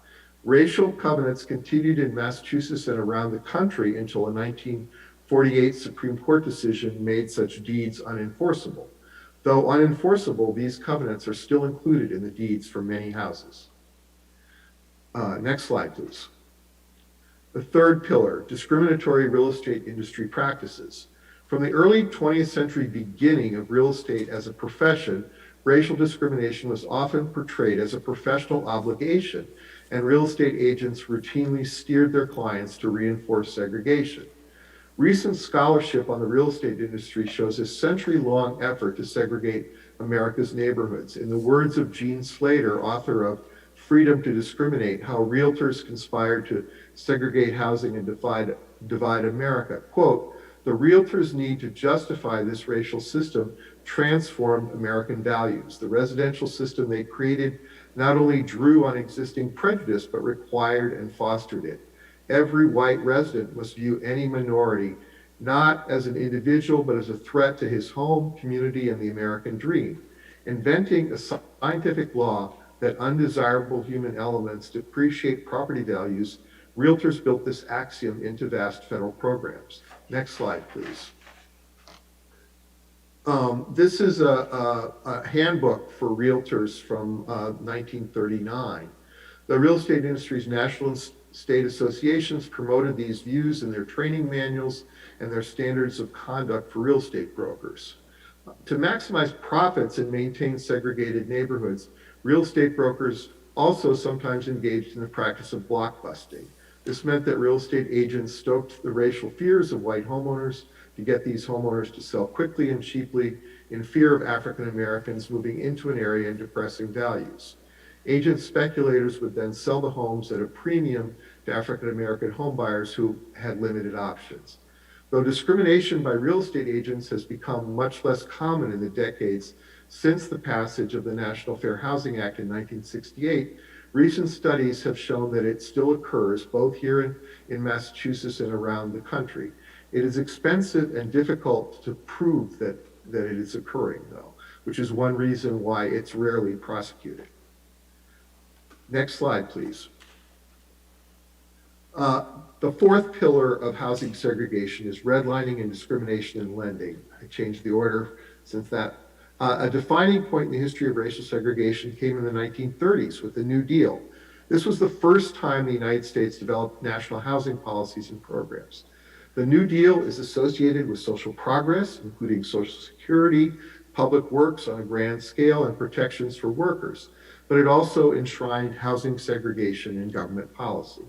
Modern American housing policy, including low down payment amortizing mortgages, 30-year fixed rate mortgages, public housing, mortgage insurance, and many other innovations came from that still define America's housing were products of the New Deal.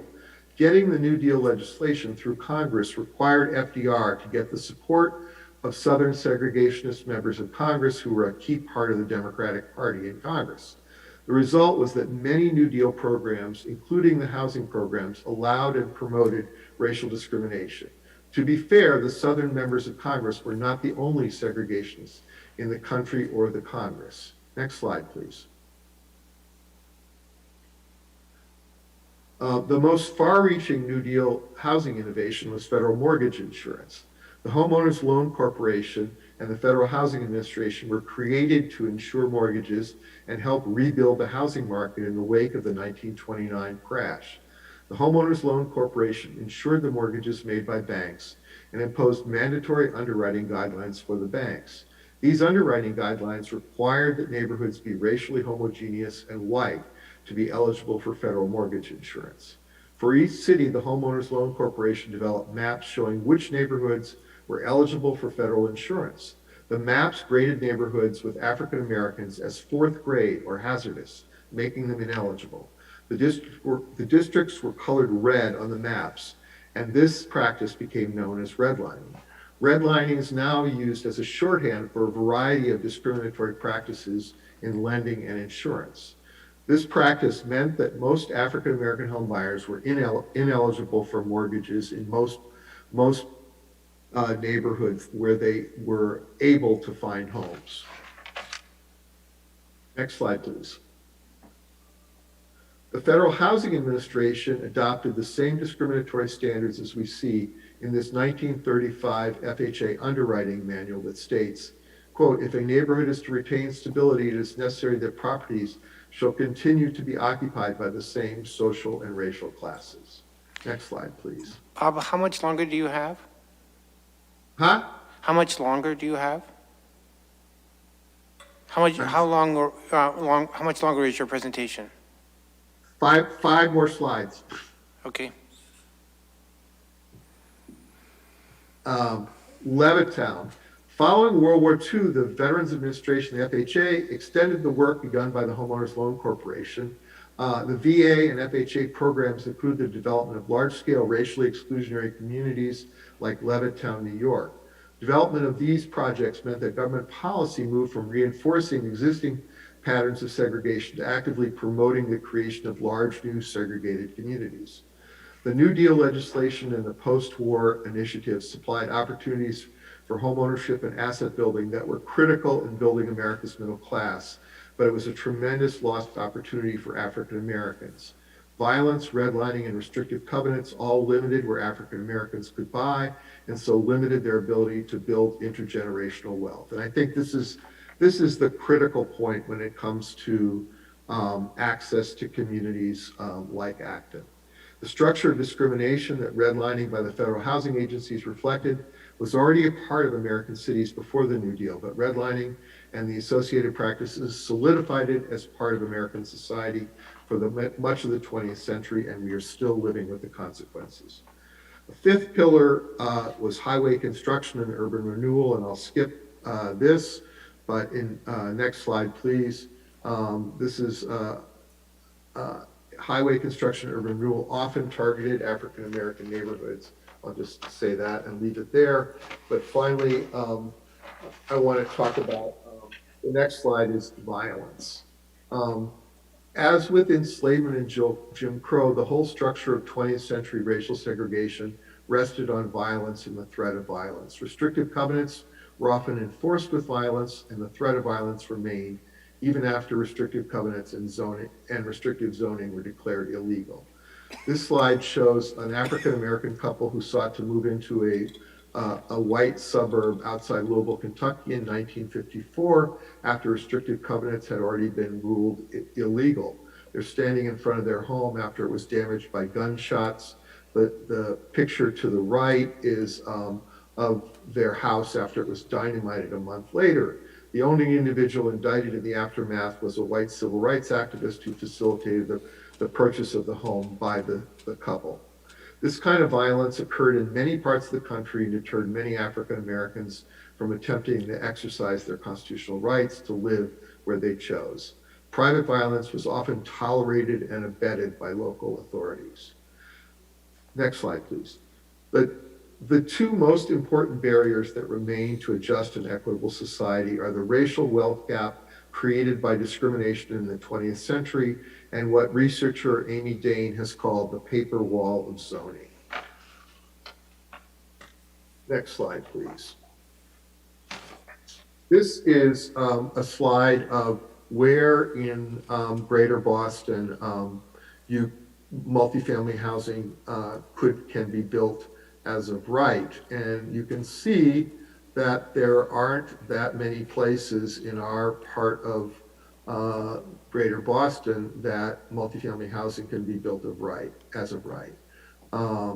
Most of the suburban communities either have no possibility for multifamily housing to be built or can only be built by special permit. So the dark green and the orange are no multifamily, and the orange is special permit. Only the light colors are by right. Last slide. So there has been progress, and these are some of the legislation that's been passed and some of the work that's been done. I think that the MBTA communities regulations and legislation offers the opportunity to make more progress in making our community more inclusive and addressing some of the historic discrimination that's occurred in our country and our region. Thanks very much. I apologize for the difficulties. Yeah, no problem.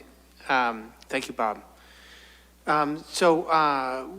We can return to questions for any of our speakers or any comments that board members would like to make, and then we'll take questions and comments from audience members. So any other members like to make a comment or ask a question? Jim. No, I had sort of maybe it's a question for John Mandarati, but Kristen, what again, remind me what's needed, the deadline for May 2nd? So there's a very short community information form that needs to be filled out online. So if the town, again, wants to remain in compliance and show that they're trying to remain in compliance, it's a short online form that basically states town of Acton, is trying to remain in compliance, and they just held a briefing. That's really the only thing you had to do at this point, is to hold a briefing on the draft guidelines to talk about them and just, basically review what they are. Thanks. Thank you. Just to speaking of deadlines, though, there is a deadline to submit comments at the end of this month, which will be before your next meeting.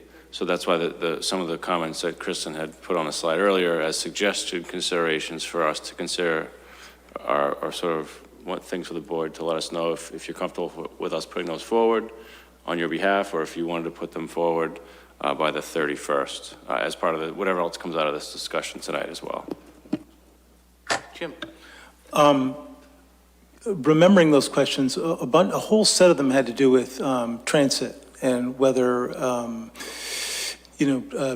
districts that were near our fixed lines could be, part of one of these districts. And I think that's such an important point for Acton that my instinct would be to recommend that you strengthen that. Right now, it's written in the form of a question. Gee, can we do this? I think I would rather see it as, we want to do this. We can't burden the half mile around South Acton, which is already, fairly dense, with, the majority of these new zoning districts. There's all these places with, as Bob mentioned, it's the single-family zoning, especially the big, the 2-acre zoning, the 4-acre zoning. This is where we have our worst problem with, low densities.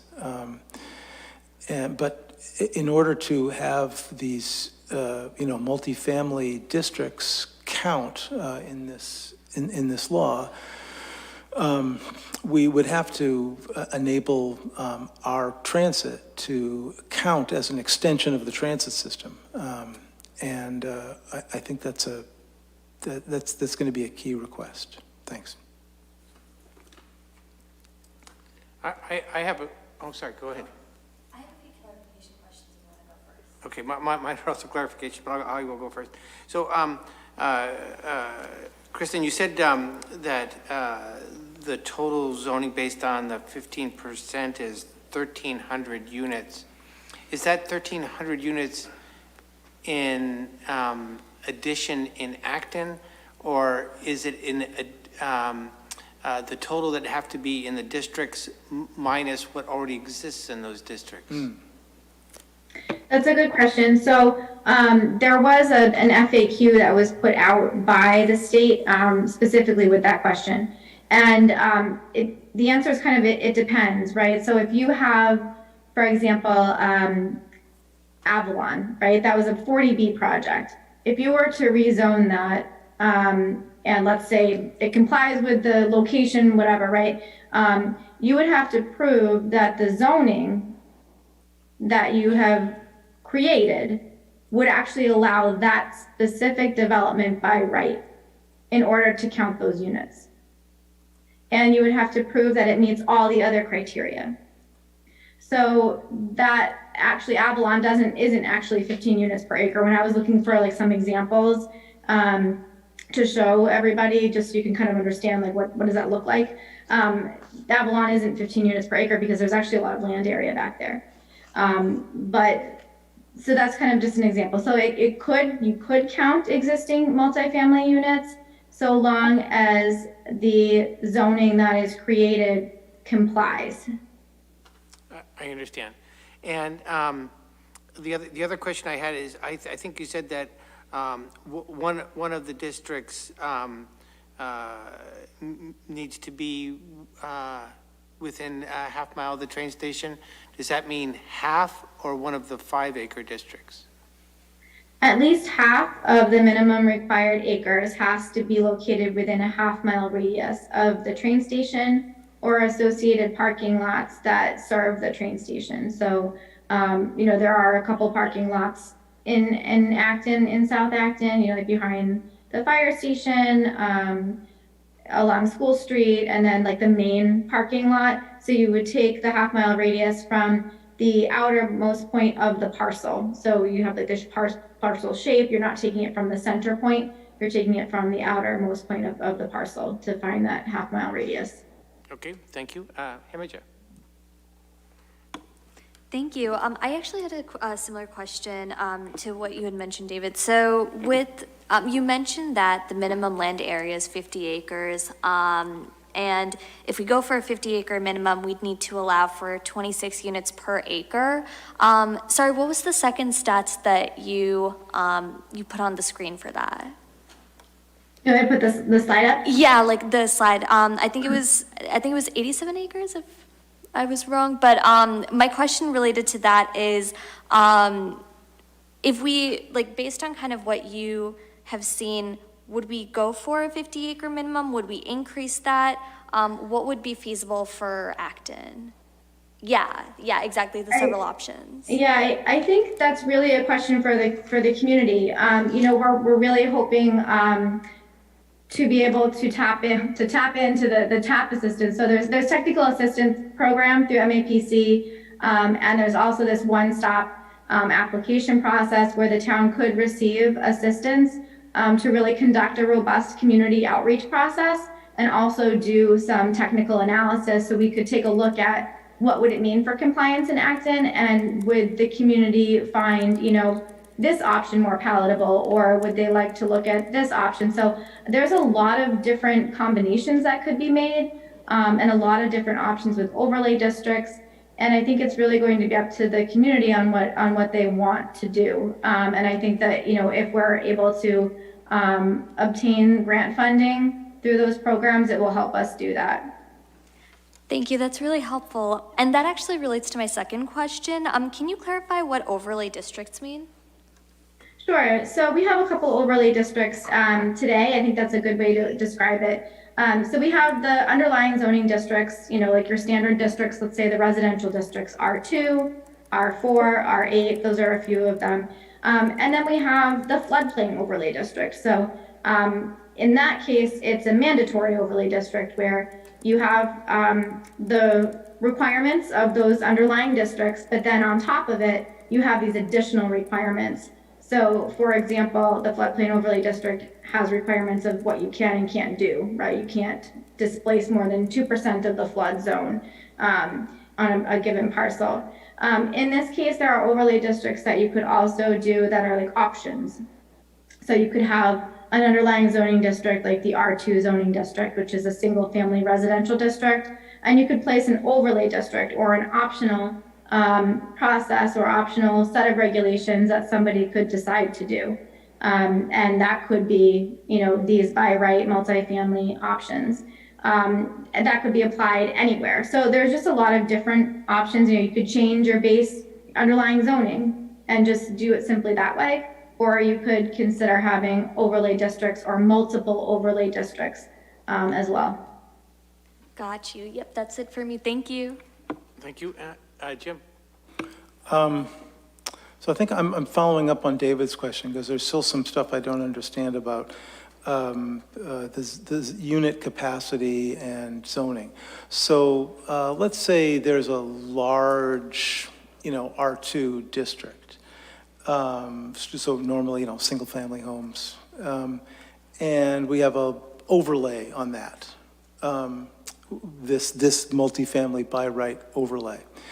So would that mean that, first of all, would it mean that single-family homes would continue to be allowed and that it would be then an option to put in multifamily housing? That's the first question. The second question is, in calculating the unit capacity that we're required to have, is that calculated by saying, well, if all these houses, you know, eventually got replaced with multifamily housing, this is how many units would fit there?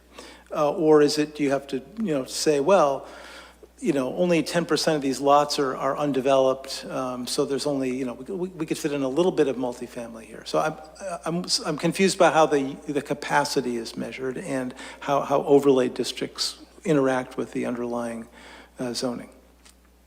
Sure. So the first question about how overlay districts interact with the underlying zoning, you could set up really whatever you like, as long as it meets obviously state law, and if you're trying to comply here, then with these requirements as well.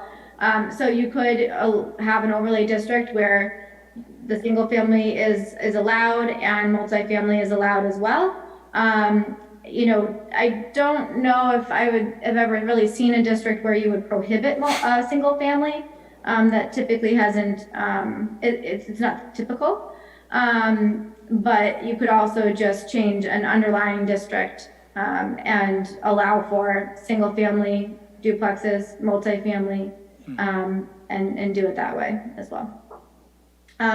Your question about how unit capacity is determined, we talked a little bit about, you know, the parameters that you have to look at. So one thing is the local wetlands bylaw, right? So you have to make sure that you're taking that into consideration. And then any other zoning dimensional regulation. So if there's a cap on floor area ratio, the amount of floor area to the overall site area, basically how much square feet, you know, how much can you build?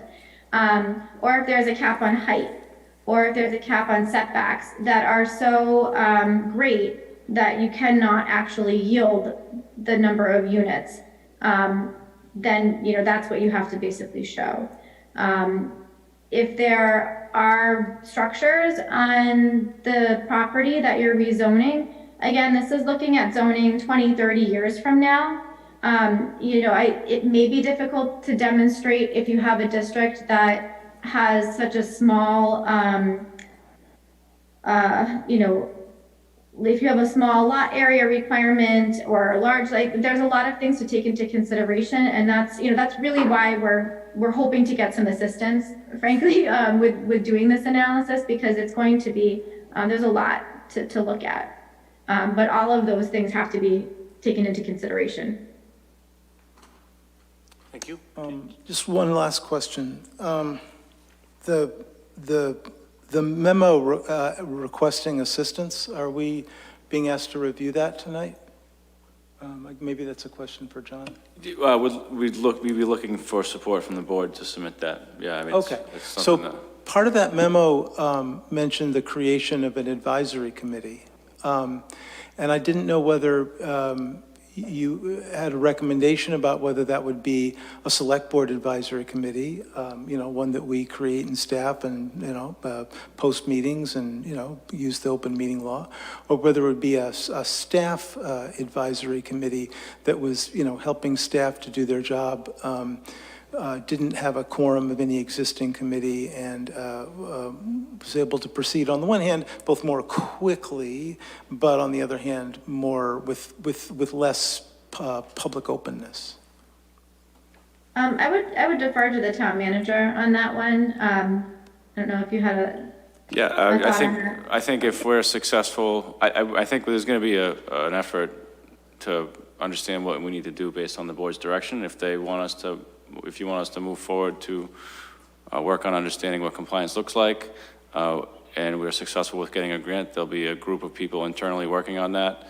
If the board wants to have additional group of people working on it, like the Kelley's Corner Steering Committee, which is a different project, a totally different project, but just to get an example of another committee that works on a specific task, that's something that we would be happy to work with. I didn't notice that in the memo, so thanks for pointing that out. Thank you. Did you want to have one more thing? Oh, okay. So I'd like to take comments from the public now, first in the room here, and then we'll take comments online. Anybody in the room like to speak? I see one. Thank you for allowing public comment. Alyssa Nickel from School Street. I have a question, I think for Kristen. Kristen, you mentioned that multifamily is defined as 3 units. Did I hear you correctly? Yes, Alyssa. So the state is defining multifamily as 3 units in one structure, or 3 or more units in one structure, as well as 2 units in basically a duplex. So if there were 2 structures and each had 2 units and they were both on one parcel, that would also be categorized as multifamily under the state's definition. Okay, so I guess my real question, thank you for answering that one. If this is a state definition for this specific zoning law, or if that's the definition that has been used in the past. I'm wondering if in our housing production plan that we updated last year, 2 years ago now, when it was listed that Acton had 30% multifamily, does that include all of the duplexes in town, or is that 30% multifamily and then there are lots of other duplexes that are not counted as multifamily? I think I remember the color codes in the chart that it did include duplexes, but I just wanted to clarify that. Sure. So multifamily dwelling in the town of Acton's zoning bylaw is defined as a building for residential use other than a dwelling conversion containing more than 2 dwelling units, so similar to the state where it says 3 or more. A building or structure housing an accessory use or a multifamily dwelling use, owned and operated by the owner or the residents of a multifamily dwelling use located on the same lot or on adjacent lot, such as buildings, grounds, maintenance facilities, so it goes on and on. But essentially it's a building for residential use other than a dwelling conversion containing more than 2 dwelling units. Okay, so thank you for that. So I guess the point that I would like to make is that Acton has a significant percentage of multifamily already, and I actually wasn't aware that conversions were not included. And in my neighborhood, we have a lot of conversions before the zoning law was changed. There are lots of very large houses that either have 2 or 3 or even 5 or 6 units in them, right around the train station, actually. So I think that, to Jim's point, finding out the answer to whether or not those can count towards compliance is one that I hope that the board submits. And the other, I guess, question or comment that I have regarding Bob's presentation on racial disparities in wealth, it's my understanding that this new zoning has no provision for requiring affordability. So while multifamily dwellings tend to be smaller and less expensive than a large single-family home, it does not really compel us, your favorite word, Dean. It doesn't compel us to provide truly affordable housing for folks that are having trouble finding things that they can afford in Acton. And I just wanted to make one more point. Kristen pointed out that the rationale for making the minimum size of the zoning districts 5 acres is so that we don't have small parcels with tall buildings. And I think that something that we all need to face, not just in Acton, but all across the country, is that if we want to prevent sprawl and destruction of grasslands and forests and all open space, then we need to build up rather than out. So, I'm thinking of Avalon, I'm thinking of Powder Mill Place, which was permitted. Those are tall buildings, and I know that there's a lot of grumbling in town when 40Bs in the past have been presented that are 4 stories tall.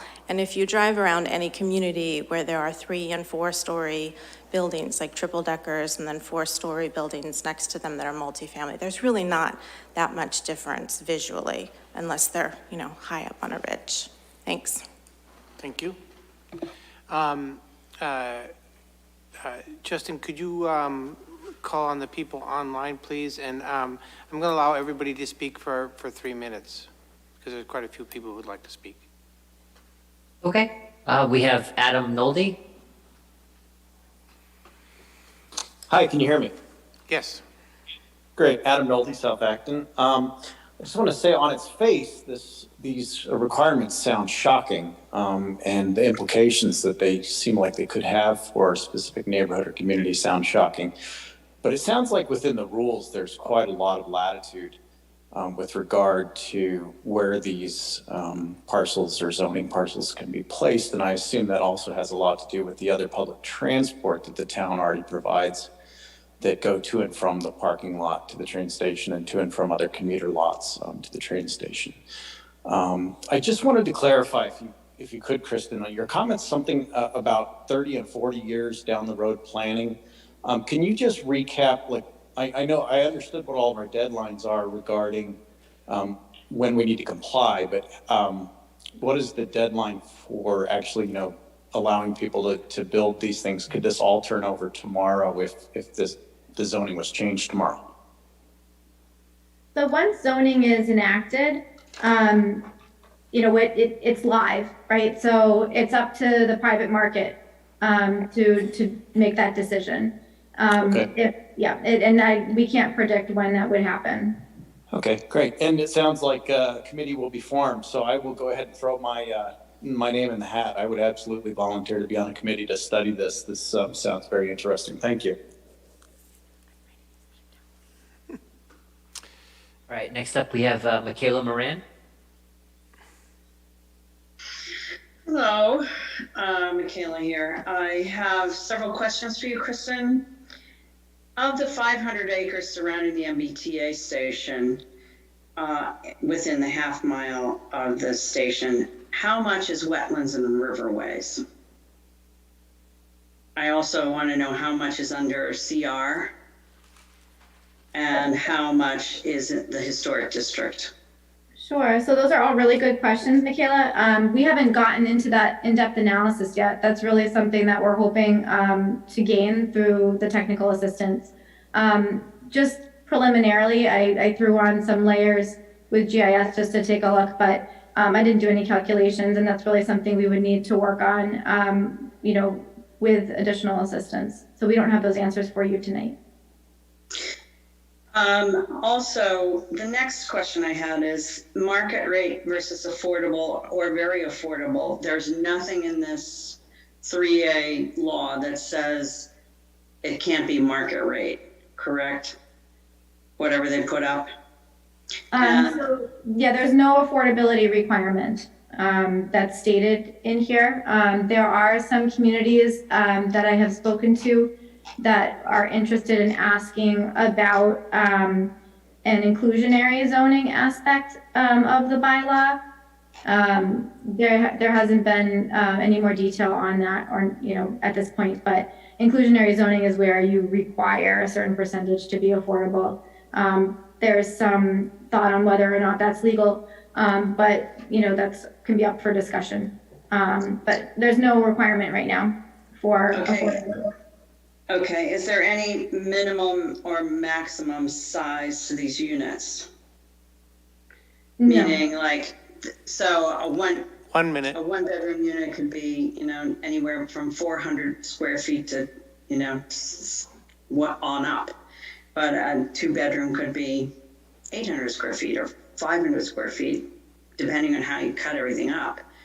And it seems to me that if you're looking for minimizing the amount of, or maximizing the amount of, I don't know what you want to do with that, because I think that's going to be very important in the size of these buildings and the ability for people to be able to afford them.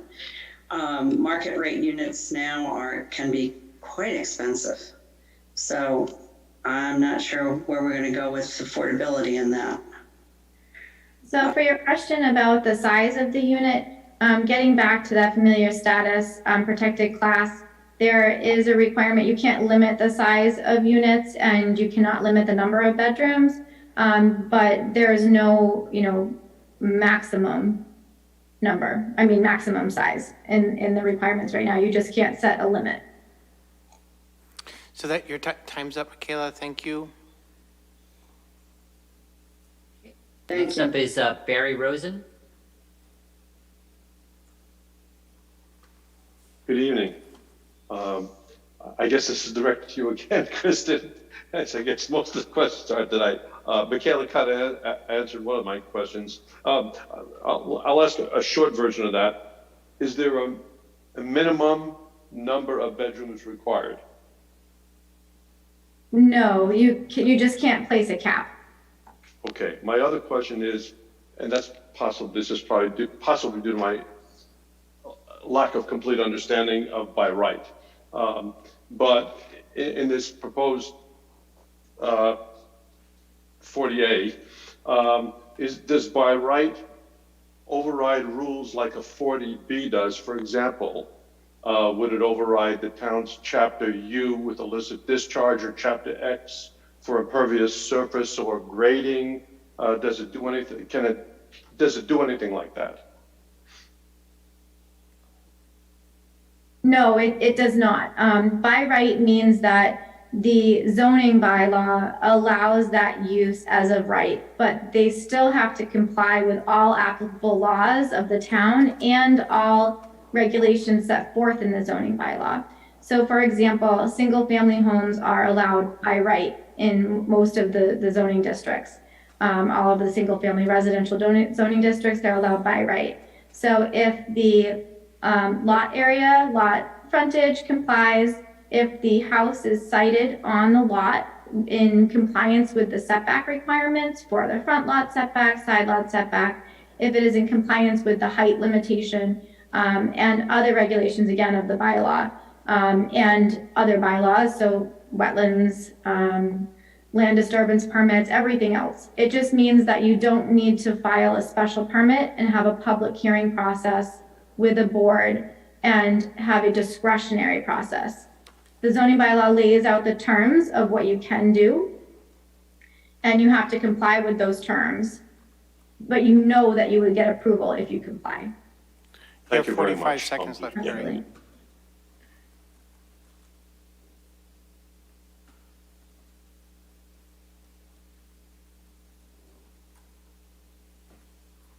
Hi, this is Tara from West Acton. Can you hear me? Yes. Thank you. I also would like to object that the privilege-free, you did not allow the public to speak, and I hope you have a serious regulatory framework discussion about this before you do any more giving away of capacity. Relative to this, the MBTA so-called housing choice designation, I love the idea of examining how much of it is already being done, provided for in Acton, done on a voluntary by right basis, because how much Acton has done for the region already. Acton has one of the highest penetration of multifamily and very affordable housing in the region. 424 Great Road, Briarbrook, I could go on and on. I love the idea of a study committee before the town goes online and declares what we want, that we want this, or sends in memos suggesting that we want it so badly that we want to forego water studies. I urge you not to race to keep this designation until we find out more about what it means, especially given that the housing production plan calls for a focus on meeting housing needs with rehab and deed restriction, not on new buildings. The grants have all been around facilitating and promoting more growth, which hasn't, that I know of, resulted in any racial equity or sustainability. I'm very concerned that town staff seems to be taking a position in promoting these zoning changes by inviting the speakers that they did. Jumping on the country's racial reckoning and age-friendly ideas to promote practically the same new zoning changes promoted before at Kelley's Corner and other places. This is just very concerning because the proposed fixes that I heard so far won't guarantee any of the age-friendly or racially inclusive things that were mentioned, especially if it's by right and market rate. The housing choice bill that Baker walked lock and step with the construction industry was hailed by Commonwealth Magazine as short on choice for those who are vulnerable and will facilitate significant gentrification and unsustainable building. Racial justice groups around the state fought hard to stop this bill, referring to it as a gentrification machine. Without ensuring that more than 8% of the units are for people making under $50,000 a year, you will not see an increase in black families in Acton. It's not possible to increase the number of black and brown families who live in Acton if they can't afford to move to Acton. So the claim that this would be inclusive to allow more racial equity simply by having more buildings seems very concerning. I'm almost done. The idea of sustainable development around the train station resulted in 2-car garages around the train station with no reduction in cars. We did that analysis. Would the zoning require sustainable energy use? Where would water come from? The questions go on and on. I'm shocked to hear that staff is asking you to approve substantial comments regarding eliminating a water study from these projects. I urge you not to approve these comments tonight. They need a full public vetting, and I hope officials insist on seeing this form and the purported claims that might be presented on the form from staff who clearly are in favor of this and in favor of the town promoting it.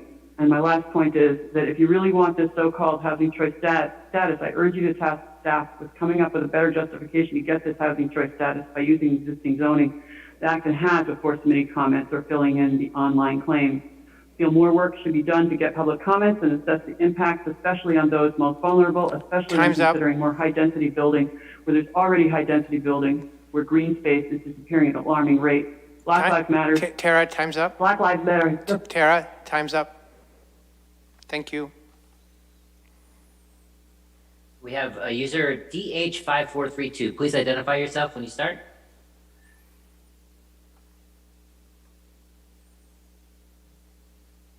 Hi, this is David Hahn, 105 School Street.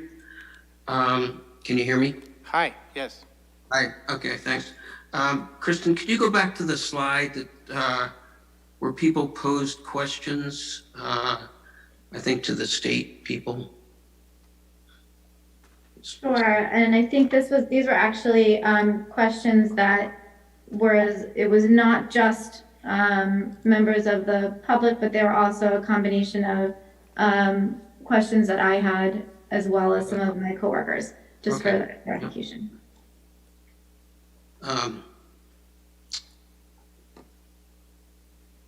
Yeah, so could you explain our Acton's local historic district permitting process viewed as by right? What does that mean? So the requirements with the state law is that you cannot have a special permit. The multifamily housing has to be allowed by right.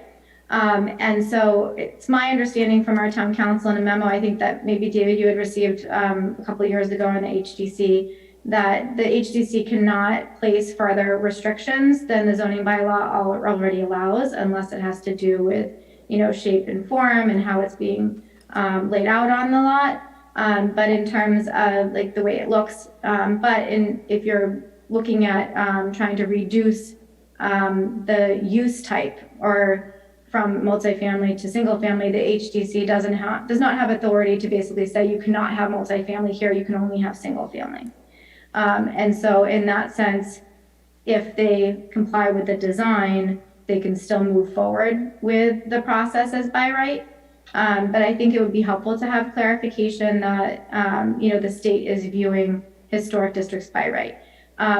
Just so that the town has that knowledge, the town could choose to not even look at the South Acton Historic District. It's very small to begin with. There's a lot of wetlands that overlay it, so the town may decide that, you know, it's not even worth looking at that location. You know, multifamily is allowed in that district. We saw the 9 School Street property that was permitted, but that was not as a right. That was, it required a site plan special permit.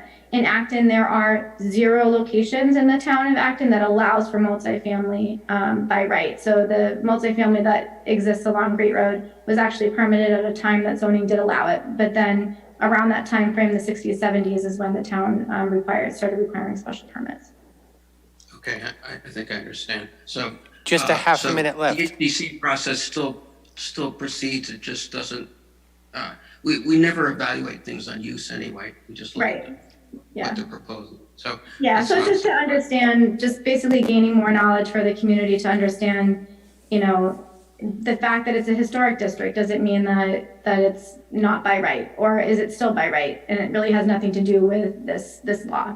So it's just to kind of further understand that, because there was a comment that was submitted by a resident about that. Okay, so I would ask the board to, in addition to some sort of advisory committee, to ask various committees that already exist in town that have to do with zoning, land use, etc., meaning the planning board, the design review board, and the historic district commission, among maybe there's others, to produce comment memos for you. I guess you can't compel us, but I think it would be a good idea if you requested that from various boards, so that you could see, you know, get all the perspectives from those of us who do this, you know, almost all the time, every week, or every other week, dealing with these things. And I assume that the deadline of March 31st, that's just comments to the state, right? It's not comments to the town of Acton. David, your time's up, but I think we get your point that, yeah, we could invite the appropriate committees to comment on this. Yeah, and my last comment is just that as a practical matter, you know, if you take South Acton and you subtract off the MBTA and subtract out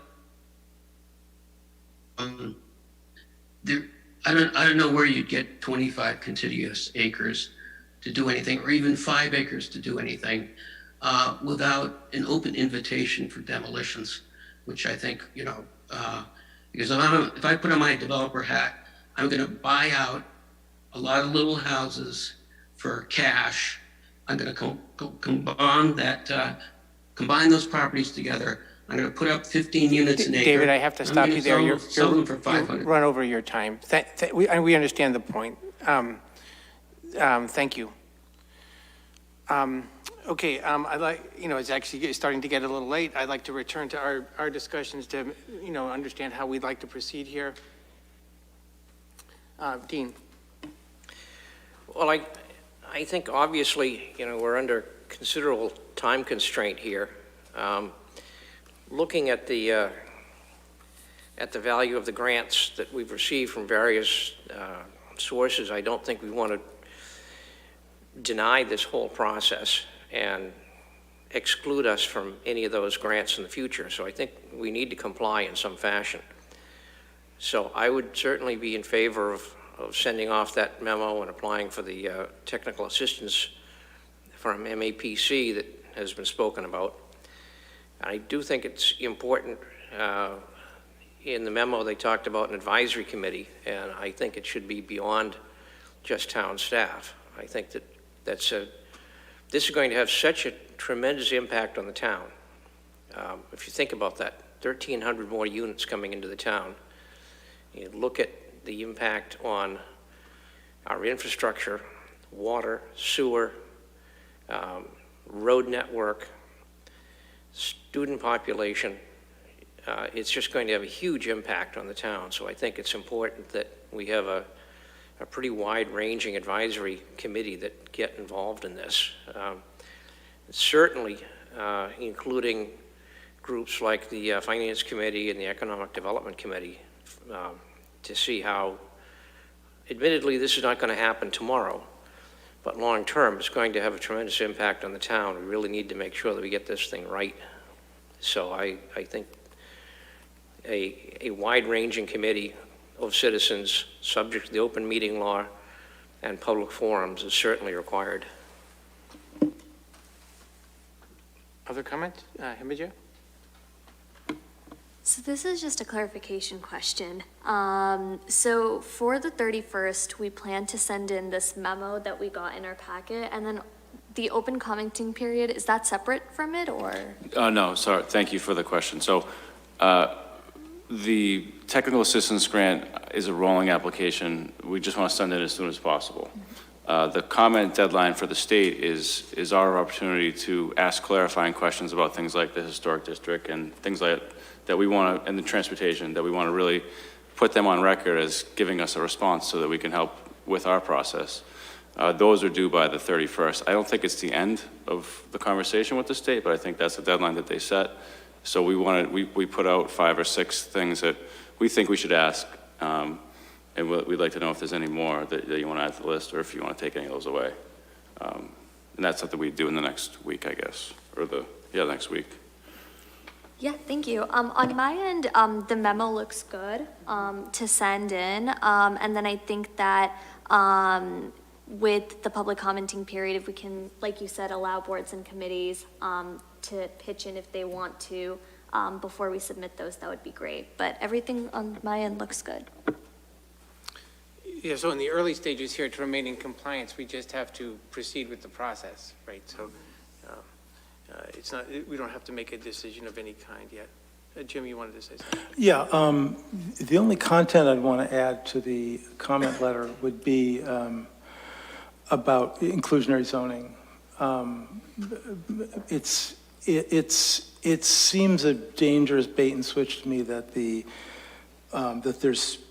that there's no affordable housing requirement here. I mean, I get that smaller units are going to generally be more affordable, but in a market like Acton, everything costs too damn much. So the only way to make sure of that is to have some kind of affordability component. I'd like to make sure that gets asked in there. And again, just to say it again, I think it should be rewritten in terms of, since this is a comment period, it should be rewritten in terms of, here's what we need. Here's what here's the changes we recommend, or the clarifications we need, rather than just simply asking yes or no questions that they can just say no to. To make the best chance of making this work, I think we have to, come at it, with some clarity about what we need. So, I mean, I thought Kristen's questions were good, but I agree with Jim that we should ask the affordability clarifying question. And it sounds like from Kristen that a version of that was asked already, but, we want to make sure that we're very, very clear on that. John, do you need other things from us tonight? Just, in terms of this letter, if I could work with the chair just to get that out next week, to make sure that, it's comfortable with, you're comfortable with what we put out based on this conversation tonight, that would be helpful. And then, just your support for moving forward on a technical assistance application on the other front. Doesn't need to be a vote, but a vote would be appreciated. Just in terms, but as Dean as the rep to the DRB or me as the rep to the planning board, I know we can't have 3 of us unless we actually have an actual meeting, but it might be good to have more than just one of us reviewing the comment letter before it goes out. I'd also be fine with an extra meeting if we all want to be involved. A quick meeting to review a letter next week would also be a great way to approach it. Comments from the other members? One more question, and as far as committees that do want to make comments like DRB or HDC, how would they do that, directly to Kristen? Or? So we don't have to send in one big letter. Each individual can send its own comments. Select board members can, I think we just wanted to try to consolidate it to have a stronger voice. But if there's people that have particular concerns that they want to raise directly, Kristen, is there a link or a place we should tell people to send these things? I can get that information. It's on the website. I would have to pull it up. Just give me a moment. Okay, sure. So yeah, I mean, to answer that question is, Okay. the board, we wouldn't be able to. I can show you real quick if you'd We like. wouldn't be able. It's pretty simple. If you, I can put this up here on a quick screen share. You can put your name in. Anybody can submit comments. I'll do this real quick just so you can see the web address. It's just on the state's website, so you can submit public comment on the draft guidelines. You put your name in, your address, email, phone number, and then you write your comments, and that's it. Thank you, Kristen. John, maybe you could send out that link on the town news site for if people wanted to put in a comment. If that would be, because that was small to read. I don't think there's any other way to get it out to everybody. Okay, yep. We could do that. What's the feeling of members? Do we want to assign me or another one of us to work with the chair, work with the town manager on the final version of the letter, or do we want to meet next week or at the end of this week? Dean? Yeah, I'm comfortable with just having the chair work with the town manager and with the town planning staff.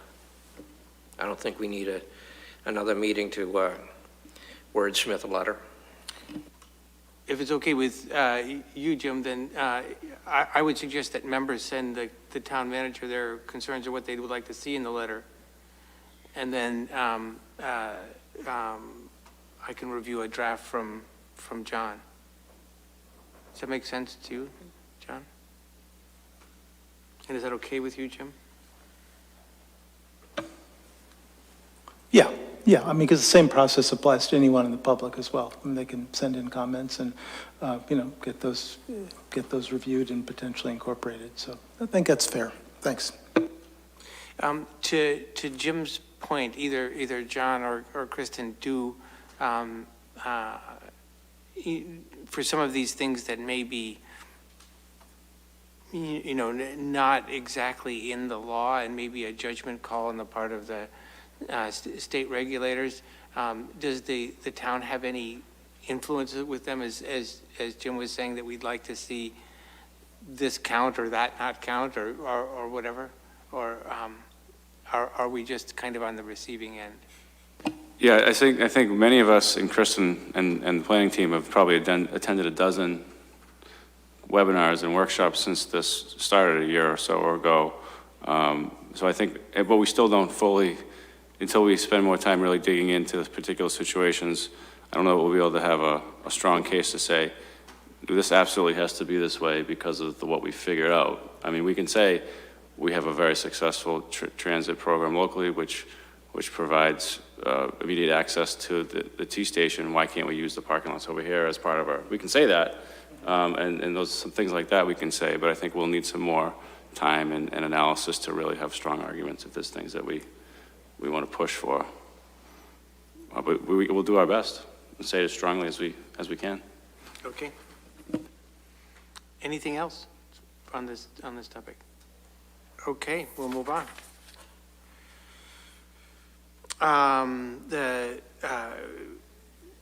We are now from last time ready to discuss and vote on the CPA surcharge. We've gotten a lot of input from people, mixed, mostly at opposite ends of the spectrum. People wanting no increase or people wanting the full increase. I'd say people wanting the no increase probably outnumber, from what I've heard, the people wanting the full increase. There have been a couple people, I think literally only a couple, that wanted some increase in between.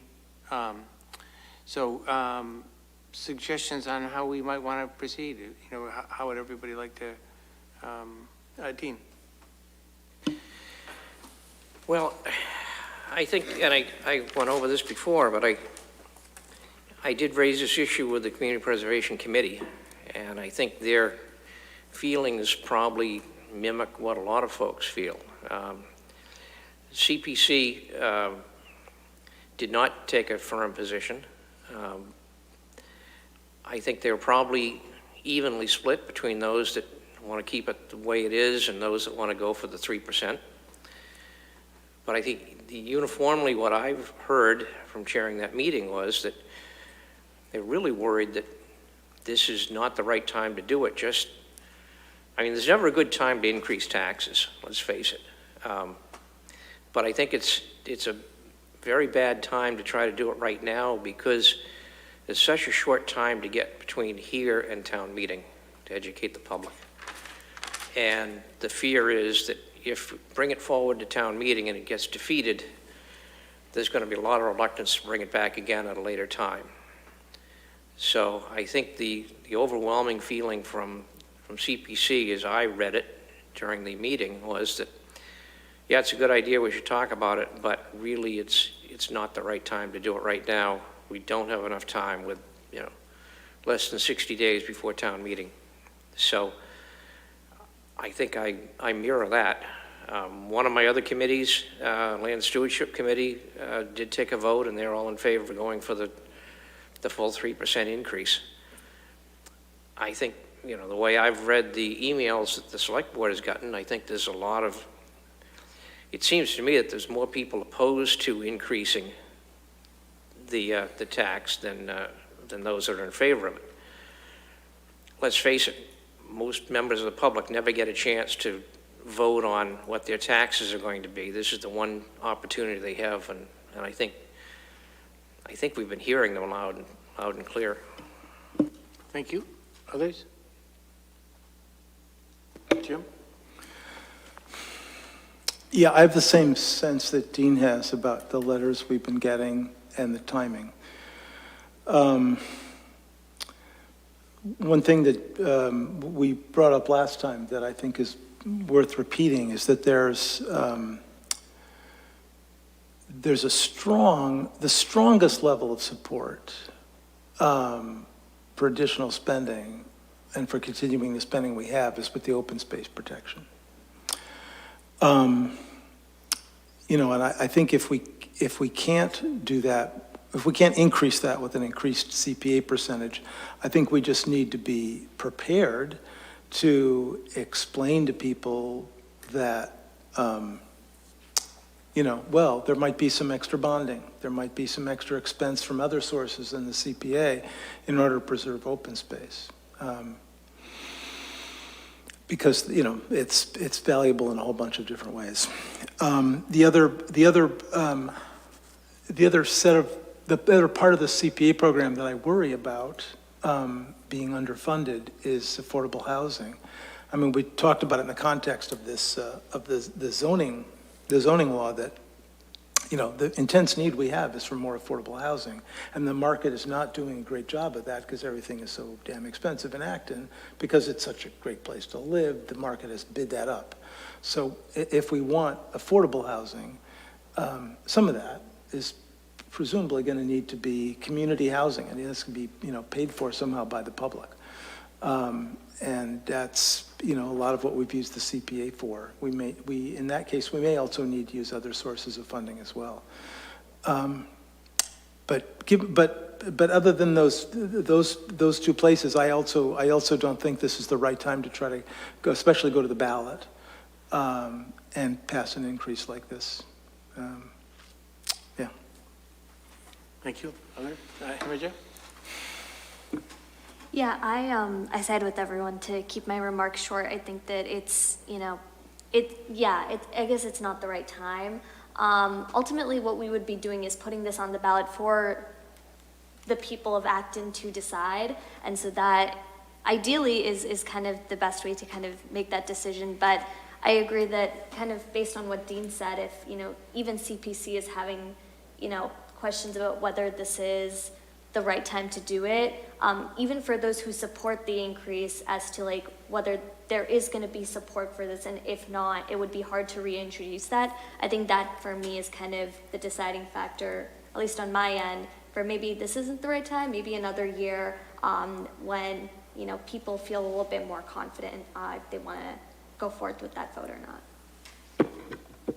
Fran, did you want to say anything? I may be the very odd man out, but I am in favor of going to the 3%. I think that it goes back into our community in preservation of our historic assets, which get a lot of trouble getting funded sometimes. And I think it's important, and I think I am completely sensitive to a tax increase. I call this a surcharge. I think ripping the Band-Aid off and going to 3% would be great. It'll never be a good time to do it, and things are only going to increase. Thank you. So I just wanted to say that I've heard from, you know, open space is certainly important. Maybe the most commonly promoted need here, but I've heard from all the other areas covered by the law. The Historical Commission voted to ask us to increase the level fully. The ACHC voted to ask us to increase it by whatever percentage we thought was appropriate. Recreation projects in town are among the most popular projects, and one of my concerns is there's you know, we don't have a recreation set aside or something, and there isn't a good way, and even members of the CPC are conflicted at how to fund the larger recreation projects. You know, I don't think I could support, though, considering all the feedback that we've had, a full 3% increase. I could go with 0 or 0.5%. 0 means we just don't take any action tonight. 0.5% we would. And so I've heard, I think, mostly, though, a sentiment to take no action. Is that a... Yeah. Okay, if no one wants to make a motion to raise it, we'll just move on to the next agenda item. Going once, going twice. So, and maybe we can come, you know, we can think about this during our goal setting and come back to it in a future, I mean, next year, possibly, or whatever year we put it in our goals. Okay, thank you. A poll petition, John. I don't believe we have anyone here tonight, and are we looking to do this tonight, or are they looking to reschedule it? It doesn't need to be a public hearing. Okay. It can just be a vote, a single vote from the board. Okay. And Cory approved it. Okay, so this has been through the process for comments from staff, and it hasn't raised any red flags.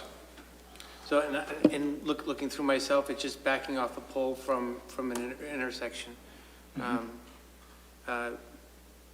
Anybody have any discussion or a motion to approve this request? Well, just one discussion point. They should change their form to call us a select board. That's the only comment I have. I agree. Okay, so someone want to make a motion to approve the poll petition for Genevieve Lane? So moved. Is there a second? Second. Motion's made and seconded. If there's no further discussion, all in favor say aye. Aye. Aye. Any Aye. opposed? Ayes have it unanimously. The DOT traffic control agreement for Kelley's Corner, John. Yes, so after a long, long time of work and effort by many people, we're at the point now where they're actually talking about all the infrastructure improvements that are being made in Kelley's Corner. This agreement is basically saying that once they build this 18 million plus worth of infrastructure, that we will maintain it, and also lays out the sort of the rules of the road and what all the new infrastructure is intended to do. So if there's any questions, I'm happy to answer them. I think this isn't urgent, but I think we want to get this behind us as we're building up the process to go out to bid and do the project this fall, late fall. Any questions to Dean? So as As I see the list of all of the traffic infrastructures being proposed, if this was totally a town project, we'd end up having to approve each one of these stop signs and turn signal designations under the traffic rules and order anyway. So this is sort of a one-stop shopping and we get this whole thing done, which I'm really in favor of. Other comments? I read through the list and I didn't see anything that concerned me. It seemed very straightforward compliance with federal law. Yeah, it seemed very straightforward to me too. I have a curiosity where the sign for no motor vehicles goes on 111 and Charter Road, because I think, you know, Charter Road through the school campus does allow motor vehicles, so I'm curious what that means, but I'll trust that somebody's doing the right thing. So does someone want to make a motion to approve the traffic control agreement for Kelley's Corner? So moved. So Fran moves. Second. And Dean seconds. If there's no further discussion, all in favor of approving the traffic control agreement, say aye. Aye. Any opposed, say nay. The ayes have it unanimously. Finally, we just need to figure out a schedule for the Faulkner Volunteer Awards. Just to review the process, we each choose a volunteer to be given this award, and submit them to Lisa. We'll announce them at a future select board meeting, and then there'll be a formal presentation. The presentation tentative date is May 12th. It doesn't absolutely have to be May 12th, but that's the pavilion at Nara is reserved on that day for an afternoon. Lisa? 5 o'clock. The only reason is because the following week I'm on vacation. Okay. So, do we want to set a deadline for ourselves to have our designees into, our awardees into Lisa? I would think that the date of the next select board meeting gives us 2 weeks. I want to be able to figure out by then. Okay.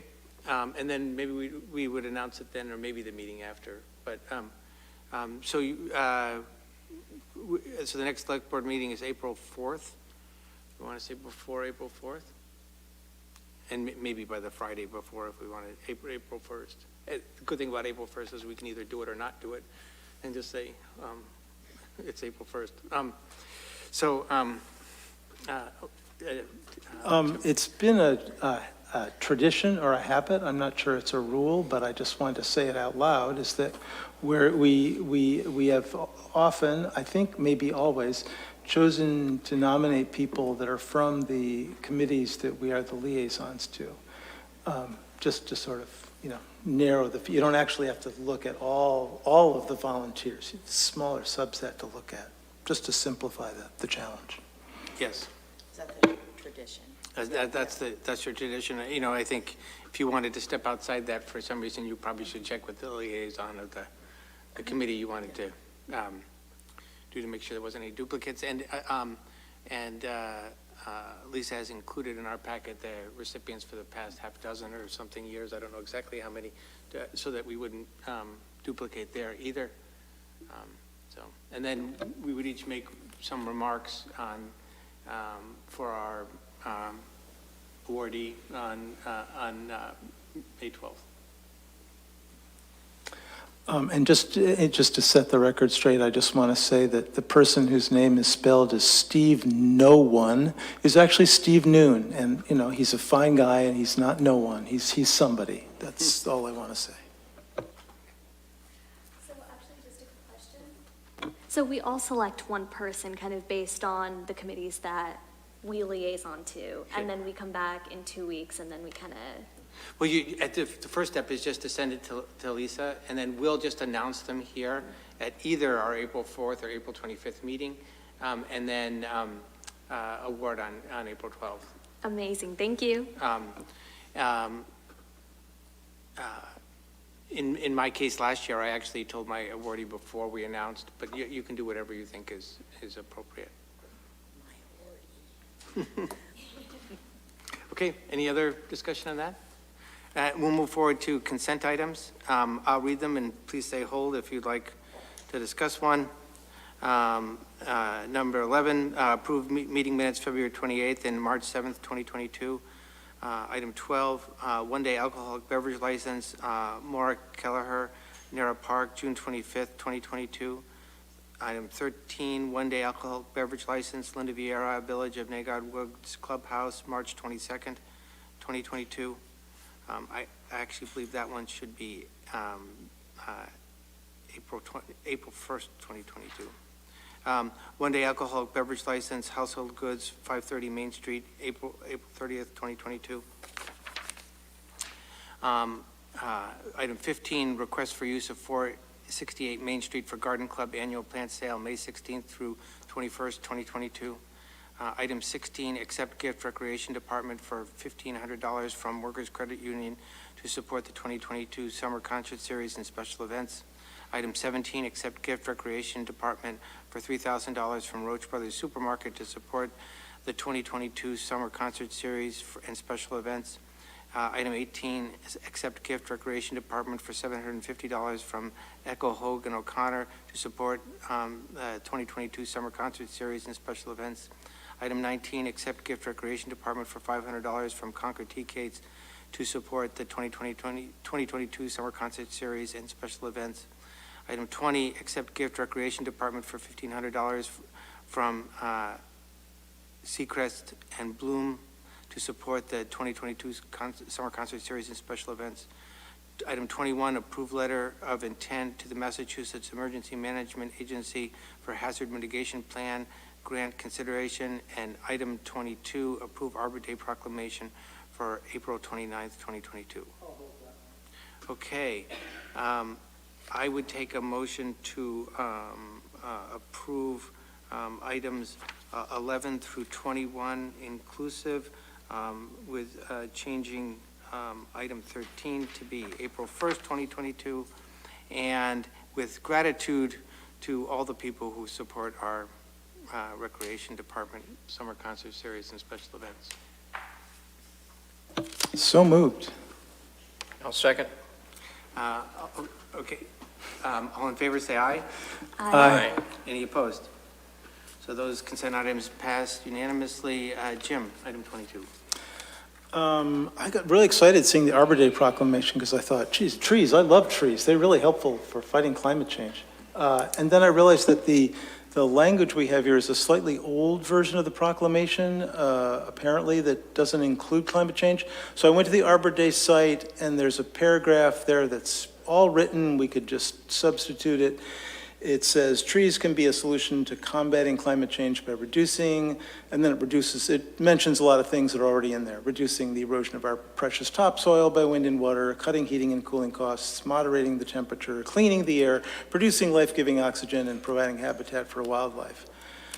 So I would just propose we just substitute that paragraph for the existing one. So any comments on Jim's change? So at the end, we'll take a motion to approve the proclamation with the substitute paragraph that Jim said. But any comments on that? Just thank you for doing that. Yeah, also in the proclamation, it calls us the Board of Selectmen, Select Board replacement. And Jim, actually a question to you. Do you think that we could put in the word environmental justice or like the phrase environmental justice in? Well, we probably could. I was thinking maybe this year we just make it match the Arbor Day, and then next year we take more time and just make it even more awesome. That would be my thought, but it seemed complicated to try to edit it, 20 of 11. Sounds good. I'm okay with that. Okay, thanks. Okay, I would take a motion to approve the Arbor Day proclamation with the substitute paragraph that Jim read and the change of Board of Selectmen to Select Board. So moved. Is there a second? Second. So Dean moves and Fran seconds. If there's no further discussion, all in favor say aye. Aye. Any opposed? That passes unanimously. And these are much faster when we don't have to have Jim call the roll. So we're ready for, if no one has anything else, ready for a motion to adjourn. So moved. Second. So Jim moves and Dean seconds. All in favor say aye. Aye. Any opposed? Thank you, everyone. We're adjourned. Have a good night.